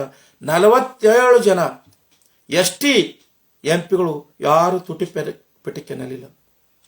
ಇದೊಂದು ಅಘಾತಕಾರಿಯಾಗಿರ್ತಕ್ಕಂಥ ಬೆಳವಣಿಗೆ ಅಂತಕ್ಕಂಥದ್ದನ್ನು ಮನಗಂಡಿರ್ತಕ್ಕಂಥ ಆಯಾ ರಾಜ್ಯಗಳ ದಲಿತ ಸಂಘರ್ಷ ಸಮಿತಿಯ ಅಥವಾ ದಲಿತ ಹೋರಾಟಗಾರರು ಒಂದಿಷ್ಟು ಪ್ರತಿರೋಧ ಮಾಡಿದರು. ನಾನು ಪ್ರಶ್ನೆ ಮಾಡ್ತಕ್ಕಂಥದ್ದು, ಪಾರ್ಲಿಮೆಂಟಿನಲ್ಲಿ ನೀವು ಯಾವ ವಿಷಯದ ಬಗ್ಗೆ ಮಾತಾಡ್ತೀರಿ? ನನ್ನ ಜನರ ಮೇಲೆ ಆಗಿರ್ತಕ್ಕಂಥ ದೌರ್ಜನ್ಯದ ಬಗ್ಗೆ ಮಾತಾಡೋದಿಲ್ಲ. ಖೈರ್ಲಾಂಜಿ ಆಗಿರ್ಬೋದು, ದಾನಮ್ಮ ಆಗಿರ್ಬೋದು, ಕಂಬಾಲಪಲ್ಲಿ ಆಗಿರ್ಬೋದು ಮಾತಾಡೋದಿಲ್ಲ. ಬಾಬಾ ಸಾಹೇಬರ ಪ್ರತಿಮೆಗಳ ಮೇಲೆ ಮತ್ತು ಭಾವಚಿತ್ರದ ಮೇಲೆ ದೌರ್ಜನ್ಯ ಆದಾಗ ಮಾತಾಡೋದಿಲ್ಲ. ಬಾಬಾ ಸಾಹೇಬರ ವಿಚಾರಧಾರೆಗಳ ಮೇಲೆ ದೌರ್ಜನ್ಯಗಳಾದಾಗ ಮಾತಾಡೋದಿಲ್ಲ. ಬಾಬಾ ಸಾಹೇಬರ ವಿಚಾರಧಾರೆಗಳನ್ನು ಧ್ವಂಸ ಮಾಡ್ತಕ್ಕಂಥ ಸಂದರ್ಭದಲ್ಲಿ ಮಾತಾಡೋದಿಲ್ಲ. ಬಾಬಾ ಸಾಹೇಬರು ಬರೆದಿರ್ತಕ್ಕಂಥ ಸಂವಿಧಾನದ ಪ್ರತಿಕೃತಿ ಧ್ವಂಸ ಮಾಡ್ತಾರೆ, ಆವಾಗ ಮಾತಾಡೋದಿಲ್ಲ. ಅಂದರೆ ನೀವು ಪಾರ್ಲಿಮೆಂಟ್ಗೆ ಯಾವ ಪುರುಷಾರ್ಥಕ್ಕಾಗಿ ಹೋಗ್ತೀರಿ? ನಿಮ್ಮ ಮನೆ ತುಂಬಿಕೊಳ್ಳೋ ಸಲುವಾಗಿಯೋ, ನೀವು ಆಸ್ತಿ ಮಾಡಿಕೊಳ್ಳೋ ಸಲುವಾಗಿಯೋ? ಇದನ್ನು ನೀವೆಲ್ಲರೂ ಕೂಡ ಅರ್ಥ ಮಾಡ್ಕೊಳ್ಬೇಕು ಸ್ನೇಹಿತರೆ. ಹೀಗೆ 99ರಲ್ಲಿ ಅಟಲ್ ಬಿಹಾರಿ ವಾಜಪೇಯಿ ಅವರು ಸಂವಿಧಾನದ ಮೇಲೆ ದೌರ್ಜನ್ಯ ಮಾಡಿದ್ರು. 2010ರಲ್ಲಿ ಸುರ್ಜಿತ್ ಸಿಂಗ್ ದೌರ್ಜನ್ಯ ಮಾಡಿದ. RSS ಮುಖಂಡ ಸುದರ್ಶನ್ ಭಾರತ ಸಂವಿಧಾನದ ಮೇಲೆ ದೌರ್ಜನ್ಯ ಮಾಡಿದ್ರು. RSS ಪ್ರಚಾರ ಸಂಘ ಅಂದ್ರೆ ಹಿಂದೂ ಪ್ರಚಾರ ಸಂಘದಿಂದ ಹೊಸ ಸಂವಿಧಾನವನ್ನು ಬೆಳವಣಿಗೆ ತಂದರು. ಮೋಹನ್ ಭಾಗವತ್ ಅವರು ಭಾರತ ಸಂವಿಧಾನ ಬದಲಾವಣೆ ಮಾಡಬೇಕಂತ ಹೇಳಿದ್ರು. 2018ರಲ್ಲಿ ದೀಪಕ್ ಶುಕ್ಲಾ ಮತ್ತು ದೀಪಕ್ ಕೌರ್ ಮತ್ತು ಅಭಿಷೇಕ್ ಶುಕ್ಲಾ ಅಂತಕ್ಕಂಥವ್ರು ಭಾರತ ಸಂವಿಧಾನ ಪ್ರತಿಕೃತಿ ಸುಟ್ಟರು. ಇದು ರಾಷ್ಟ್ರ ಮಟ್ಟದಲ್ಲಾಯಿತು. ರಾಜ್ಯ ಮಟ್ಟವನ್ನು ಅನುಲಕ್ಷಿಸಿ ನೋಡಿ. 2017ರಲ್ಲಿ ಕೊಪ್ಪಳದಲ್ಲಿ ನಡೆದಿರ್ತಕ್ಕಂಥ ಬ್ರಾಹ್ಮಣ ಸಭೆಯಲ್ಲಿ ಅನಂತಕುಮಾರ್ ಹೆಗಡೆ ಹೇಳ್ತಾರೆ, ನಾವು ಬಂದಿರುವುದೇ ಭಾರತದ ಸಂವಿಧಾನ ಬದಲಾವಣೆ ಮಾಡಲು ಅಂತಕ್ಕಂಥ ಉದ್ದಟತನದ ರಾಷ್ಟ್ರ ವಿರೋಧಿ ಹೇಳಿಕೆಯನ್ನು ಕೊಡ್ತಾರೆ. ಆವಾಗ ವಿಧಾನಸಭೆಯಲ್ಲಿ ಇರ್ತಕ್ಕಂಥ 36 ಜನ ಯಾರು ಕೂಡ ಮಾತಾಡಲಿಲ್ಲ. ಪಾರ್ಲಿಮೆಂಟ್ನಲ್ಲಿ ಇರ್ತಕ್ಕಂಥ 84 ಜನ ಯಾರು ಮಾತಾಡಲಿಲ್ಲ. ಯಾರೋ ಒಬ್ಬರಿಬ್ಬರು BSPಲಿಂದ ಅಥವಾ ಸಾವಿತ್ರಿ ಪುಲೆ ಅಂತಕ್ಕಂಥವ್ರು ಒಬ್ಬರಿಬ್ಬರು ಮಾತಾಡಿದ್ರು. ಕರ್ನಾಟಕದಲ್ಲಿ ಏನಾಗಿದೆ ಅದಷ್ಟೇ ಅಲ್ಲದೆ ಅನಂತಕುಮಾರ್ ಹೆಗಡೆ ಒಬ್ಬರೇ ಮಾತಾಡಿದ್ರು ಆ ಕಾಲಘಟ್ಟದಲ್ಲಿ. ಅಥವಾ 2017ರಲ್ಲಿ ಪೇಜಾವರ ಸ್ವಾಮಿ ವಿಶ್ವೇಶ್ವರ ತೀರ್ಥ ಹೇಳ್ತಾರೆ, ಯಾಕೆ ಭಾರತದ ಸಂವಿಧಾನ ತಿದ್ದುಪಡಿ ಆಗಬಾರ್ದು ಅಂತ. ನಿರ್ಭಯಾನಂದ ಸ್ವಾಮಿ ಕೇಳ್ತಾರೆ, ಯಾಕೆ ಸಂವಿಧಾನದ ಬಗ್ಗೆ ತಿದ್ದುಪಡಿ ಆಗಬಾರ್ದು, ಸಂವಿಧಾನ ಬದಲಾವಣೆ ಆಗಬಾರ್ದು ಅಂತ. ಅರೆ SSLC ಪಾಸ್ ಆಗಿರ್ತಕ್ಕಂಥ ಅನಂತಕುಮಾರ್ ಹೆಗಡೆ ಒಬ್ಬ ಇಂಟರ್ಮೀಡಿಯೇಟ್ ಪಾಸ್ ಆಗಿರ್ತಕ್ಕಂಥ ವ್ಯಕ್ತಿ ಸಂವಿಧಾನ ಬದಲಾವಣೆ ಮಾಡ್ಲಿಕ್ಕೆ ಬಂದೀವಿ ಅಂತ ಹೇಳ್ತಾರೆ. SSLC ಪಾಸ್ ಆಗಿರ್ತಕ್ಕಂಥ ಪೇಜಾವರ ಸ್ವಾಮಿ, ನಿರ್ಭಯಾನಂದ ಸ್ವಾಮಿ ಹೇಳ್ತಾರೆ ಸಂವಿಧಾನ ಯಾಕೆ ಬದಲಾವಣೆ ಆಗಬಾರ್ದು ಅಂತಕ್ಕಂಥದ್ದು. ಇದಷ್ಟಕ್ಕೆ ಸುಮ್ಮನಿತ್ತ? ಇದಷ್ಟಕ್ಕೆ ಸಂವಿಧಾನದ ಮೇಲೆ ದೌರ್ಜನ್ಯ ಆಗ್ತಕ್ಕಂಥ ಕೆಲಸ ನಿಂತ? ಇಲ್ಲ. ನೀವೇನು ಇವತ್ತು ಪೂಜೆ ಮಾಡ್ತೀರಿ, ಇವತ್ತು ನೀವೇನು ರೆಫರೆನ್ಸ್ ಕೊಡ್ತೀರಿ, SL ಭೈರಪ್ಪ ಅಂತಕ್ಕಂಥ ಒಬ್ಬ ಕನ್ನಡ ಶಾಲೆಯ ಮೇಷ್ಟ್ರು, ಸಂವಿಧಾನದ ಬಗ್ಗೆ ಗಂಧನೇ ಗೊತ್ತಿರದೇ ಇರತಕ್ಕಂಥ ಒಬ್ಬ ವ್ಯಕ್ತಿ ಸಂವಿಧಾನದಲ್ಲಿ ನಮ್ಮ ಸಂಸ್ಕೃತಿ ಇಲ್ಲ, ಅದಕ್ಕಾಗಿ ಸಂವಿಧಾನ ತಿದ್ದುಪಡಿ ಮಾಡಬೇಕು ಅಂತ ಬಹಿರಂಗ ಸಭೆಯಲ್ಲಿ ಹೇಳದಾಗಿ ಕೂಡ ಯಾರು ಕೂಡ ಚಕಾರ ಎತ್ತಲಿಲ್ಲ. ಬಹಿರಂಗವಾಗಿ ಸಂವಿಧಾನದ ಅಸ್ಮಿತೆಯ ಬಗ್ಗೆ, ಬಹಿರಂಗವಾಗಿ ಬಾಬಾ ಸಾಹೇಬರ ಅಸ್ಮಿತೆಯ ಬಗ್ಗೆ, ಬಹಿರಂಗವಾಗಿ ಸಂವಿಧಾನದ ಮೇಲೆ ವೈಚಾರಿಕವಾಗಿ ದೌರ್ಜನ್ಯ ಸಿಗ್ತಕ್ಕಂಥ ಇಂಥ ಮನುವಾದಿಗಳ ಬಗ್ಗೆ ಒಂದೂ ಮಾತಾಡ್ತಾ ಇಲ್ಲ. ಸಂವಿಧಾನ ಅಪಾಯದಲ್ಲಿಲ್ವೇ? SL ಭೈರಪ್ಪ ಆಗಿರ್ಬೋದು, ಅನಂತಕುಮಾರ್ ಹೆಗಡೆ ಆಗಿರ್ಬೋದು, ನಿರ್ಭಯಾನಂದ ಸ್ವಾಮಿ ಆಗಿರ್ಬೋದು, ಇವ್ರು ಏನಾದರೂ ಸಂವಿಧಾನದ ಅಸ್ಮಿತೆಯ ಬಗ್ಗೆ ಮಾಹಿತಿ ಬೇಕಾದರೆ, ಸಂವಿಧಾನದ ಶಕ್ತಿಯ ಬಗ್ಗೆ ಮಾಹಿತಿ ಬೇಕಾದರೆ ನನ್ನನ್ನು ತೊಡಲಿ, ನನ್ನನ್ನು ಆಹ್ವಾನಿಸಲಿ, ನಾನು ಮಾತಾಡ್ತೇನೆ. ಭೈರಪ್ಪನ ಊರಾಗೆ ಮೈಸೂರಿನಲ್ಲಿ ನಾನು ಮಾತಾಡ್ತೇನೆ. ಅದಕ್ಕಾಗಿ ಸ್ನೇಹಿತರೆ, ಈ ರೀತಿ ನಿರಂತರವಾಗಿ ಸಂವಿಧಾನದ ಮೇಲೆ ಆಕ್ರಮಣ ಮಾಡುತ್ತಾ ಬರ್ತಾ ಇದ್ದಾರೆ. ಸಂವಿಧಾನ ಅಪಾಯದಲ್ಲಿದೆ. ಅದಷ್ಟೇ ಅಲ್ಲದೆ ಅತಿ ಪ್ರೀತಿಲಿಂದ ಅತಿ ವಿನಯಲಿಂದ ನಿಮ್ಗೆ ಎಲ್ಲರೂ ಗಮನಕ್ಕೆ ತರ್ತಾನೆ. 2020ರಲ್ಲಿ ಯಾವುದೇ ಸಮಿತಿಗಳಿಲ್ಲ, ಯಾವುದೇ ವರದಿಗಳಿಲ್ಲ, ಯಾವುದೇ ಶಿಫಾರಸುಗಳಿಲ್ಲ. ಆದಾಗ್ಯೂ ಈ ದೇಶದ ಬ್ರಾಹ್ಮಣ ಕ್ಷತ್ರಿಯ ವೈಶ್ಯರಿಗೆ 10% ರಿಸರ್ವೇಷನ್ ಕೊಡೋದ್ರ ಮೂಲಕ ಸಂವಿಧಾನ ಬಾಹಿರವಾಗಿ 10% ರಿಸರ್ವೇಷನ್ ಕೊಟ್ಟರು. ಉಳಿದಿರ್ತಕ್ಕಂಥ ಶತಶತಮಾನಗಳಿಂದ ಶೋಷಣೆಗೆ ಒಳಪಟ್ಟಿರ್ತಕ್ಕಂಥ ಜನಾಂಗದವರಿಗೆ ಮೀಸಲಾತಿ ಕಲ್ಪಿಸಿಕೊಡ್ಬೇಕಾದ್ರೆ ಸಂವಿಧಾನದ ವಿಧಿ 341 ಅನ್ವಯ ಪ್ರೊಸೀಜರ್ಸ್ ಇವೆ. ವಿಧಾನಸಭೆಯಲ್ಲಿ ಮಂಡನೆ ಆಗಬೇಕು, ವಿಧಾನ ಪರಿಷತ್ತಿನಲ್ಲಿ ಮಂಡನೆ ಆಗಬೇಕು, ರಾಜ್ಯಪಾಲರ ಅಂಕಿತ ಪಡಬೇಕು, ನೆಕ್ಸ್ಟ್ ಕೇಂದ್ರಕ್ಕೆ ಹೋಗಬೇಕು, ಕೇಂದ್ರದಲ್ಲಿ ಅದು SC/ST ಆಯೋಗದ ಅಪ್ರೂವಲ್ ತಗೋಬೇಕು, ಪಾರ್ಲಿಮೆಂಟ್ನಲ್ಲಿ ಅಪ್ರೂವಲ್ ಆಗಬೇಕು, ರಾಜ್ಯಸಭೆಯಲ್ಲಿ ಅಪ್ರೂವಲ್ ಆಗಬೇಕು, ತದನಂತರ ರಾಷ್ಟ್ರಪತಿ ಅಂಗೀಕಾರ ಆಗಬೇಕು. ಇಷ್ಟು ಪ್ರೊಸೀಜರು ಯಾರಿಗೆ? ಶತಶತಮಾನಗಳಿಂದ ಶೋಷಣೆಗೆ ಒಳಪಟ್ಟಿರ್ತಕ್ಕಂಥ ಜನಾಂಗದವರಿಗೆ ಪ್ರಾತಿನಿಧ್ಯ ಕಲ್ಪಿಸಿಕೊಡುವ ಸಲುವಾಗಿ, ಶತಶತಮಾನಗಳಿಂದ ಈ ಮನುವಾದಿಗಳ ದೌರ್ಜನ್ಯಕ್ಕೆ ತುತ್ತಾಗಿರ್ತಕ್ಕಂಥ ಜನಾಂಗದವರಿಗೆ ಪ್ರಾತಿನಿಧ್ಯ ಕಲ್ಪಿಸಿಕೊಡುವ ಸಲುವಾಗಿ ಇಷ್ಟು ಪ್ರೊಸೀಜರ್ ಇವೆ. ಆದರೆ ಸ್ವಾತಂತ್ರ್ಯ ಪೂರ್ವದಲ್ಲಿ, ಸ್ವಾತಂತ್ರ್ಯ ನಂತರ ಭಾಗಶಃ 70ರಿಂದ 90% IAS, IPS, IFS, IRS ರಾಜಕೀಯ ಕ್ಷೇತ್ರದಲ್ಲಿ ಬಿ ಫಲ ಅನುಭವಿಸ್ತಿರ್ತಕ್ಕಂಥ, ಉಪಭೋಗ ಮಾಡ್ತಕ್ಕಂಥ ಜನಾಂಗದವರಿಗೆ 10% ರಿಸರ್ವೇಷನ್ ಕೊಡಬೇಕಾದ್ರೆ ಯಾವುದೇ ವರದಿ ಇರಲಾರ್ದೇ ರಿಸರ್ವೇಷನ್ ಕೊಟ್ಟರು. ಇದು ಸಂವಿಧಾನ ಮೇಲೆ ನಡೆದಿರ್ತಕ್ಕಂಥ ದೌರ್ಜನ್ಯ ಅಲ್ವೇ? ಅದಷ್ಟೇ ಅಲ್ಲ, 2019ರಲ್ಲಿ IAS ಪಾಸ್ ಆಗದೆ ಇರತಕ್ಕಂಥ, ಅಂದರೆ UPSC ಎಕ್ಸಾಮ್ ಪಾಸ್ ಆಗದೆ ಇರತಕ್ಕಂಥ ಖಾಸಗಿ ಕ್ಷೇತ್ರದಲ್ಲಿ ಕೆಲಸ ಮಾಡ್ತಕ್ಕಂಥ ಬ್ರಾಹ್ಮಣ ಬನಿಯಾ ಜನಾಂಗದ 10 ಜನರಿಗೆ ಕೇಂದ್ರ ಸರ್ಕಾರದ ಜಾಯಿಂಟ್ ಕಮಿಷನರ್ ಅಂದರೆ IAS ಆಫೀಸರ್ಗಳ ಮೇಲೆ ಮೇಲುಸ್ತುರಿಗಾಗಿ ಜಂಟಿ ಆಯುಕ್ತರನ್ನಾಗಿ ನೇಮಕ ಮಾಡಿರ್ತಕ್ಕಂಥದ್ದು ಸಂವಿಧಾನಕ್ಕೆ ಮಾಡಿರ್ತಕ್ಕಂಥ ಅಪಚಾರ ಅಲ್ವೇ?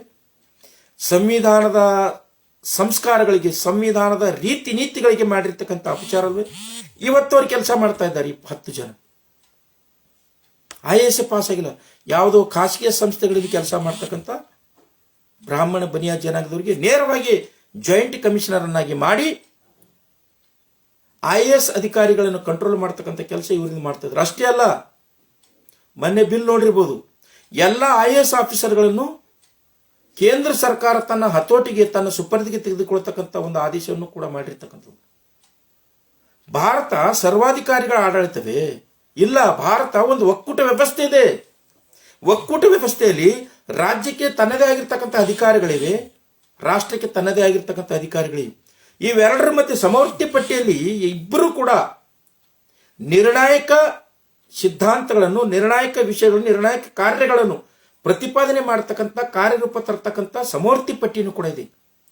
ಹೀಗಿದ್ದಾಗ ಈ ಒಕ್ಕೂಟ ವ್ಯವಸ್ಥೆಯಲ್ಲಿ 10 ಜನ ಜಾಯಿಂಟ್ ಕಮಿಷನರ್ ನೇಮಕಾತಿ ಮಾಡಿಕೊಂಡು ಈ ದೇಶದಲ್ಲಿರ್ತಕ್ಕಂಥ ಎಲ್ಲ IAS ಆಫೀಸರ್ನು ಕೇಂದ್ರ ಸರ್ಕಾರ ತನ್ನ ಸುಪರ್ದಿಗೆ ಪಡೆದುಕೊಂಡು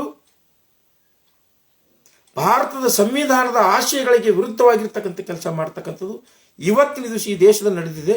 ಅದಕ್ಕೆ ಸಂವಿಧಾನ, ಭಾರತದ ಸಂವಿಧಾನ ಅಪಾಯದಲ್ಲಿದೆ. 2021 ಡಿಸೆಂಬರ್ ತಿಂಗಳಲ್ಲಿ ಸದನ ನಡೆದಿರ್ತಕ್ಕಂಥ ಸಂದರ್ಭದಲ್ಲಿ ಒಬ್ಬ BJPಯ MP ಸದನದಲ್ಲಿ ಸಂವಿಧಾನ ಸಂಶೋಧನಾ ಬಿಲ್ ಅನ್ನು ಮಂಡನೆ ಮಾಡ್ತಾನೆ. ಅಂದರೆ ಸಂವಿಧಾನದ ಮುಖ್ಯವಾಗಿರ್ತಕ್ಕಂಥ ಭಾಗ ಸಂವಿಧಾನದ ಪೀಠಿಕೆ. ಸಂವಿಧಾನದ ಪೀಠಿಕೆಯನ್ನು ತಿದ್ದುತಕ್ಕಂಥ ಕುಕೃತ್ಯ ಸಂವಿಧಾನದ ಮೇಲೆ ನಡೀತಕ್ಕಂಥ ದೌರ್ಜನ್ಯ ಅಲ್ಲದೆ ಬೇರೇನಲ್ಲ. ಸೊ 2021 ಡಿಸೆಂಬರಲ್ಲಿ ಇದೇ ಸೆಷನ್ದಲ್ಲಿ, ಕಳೆದ ಸೆಷನ್ದಲ್ಲಿ ಸಂವಿಧಾನ ಸಂಶೋಧನಾ ಬಿಲ್ ಅನ್ನು ಮಂಡನೆ ಮಾಡಿ ಮುಖಭಂಗ ಆಗಿರ್ತಕ್ಕಂಥದ್ದು.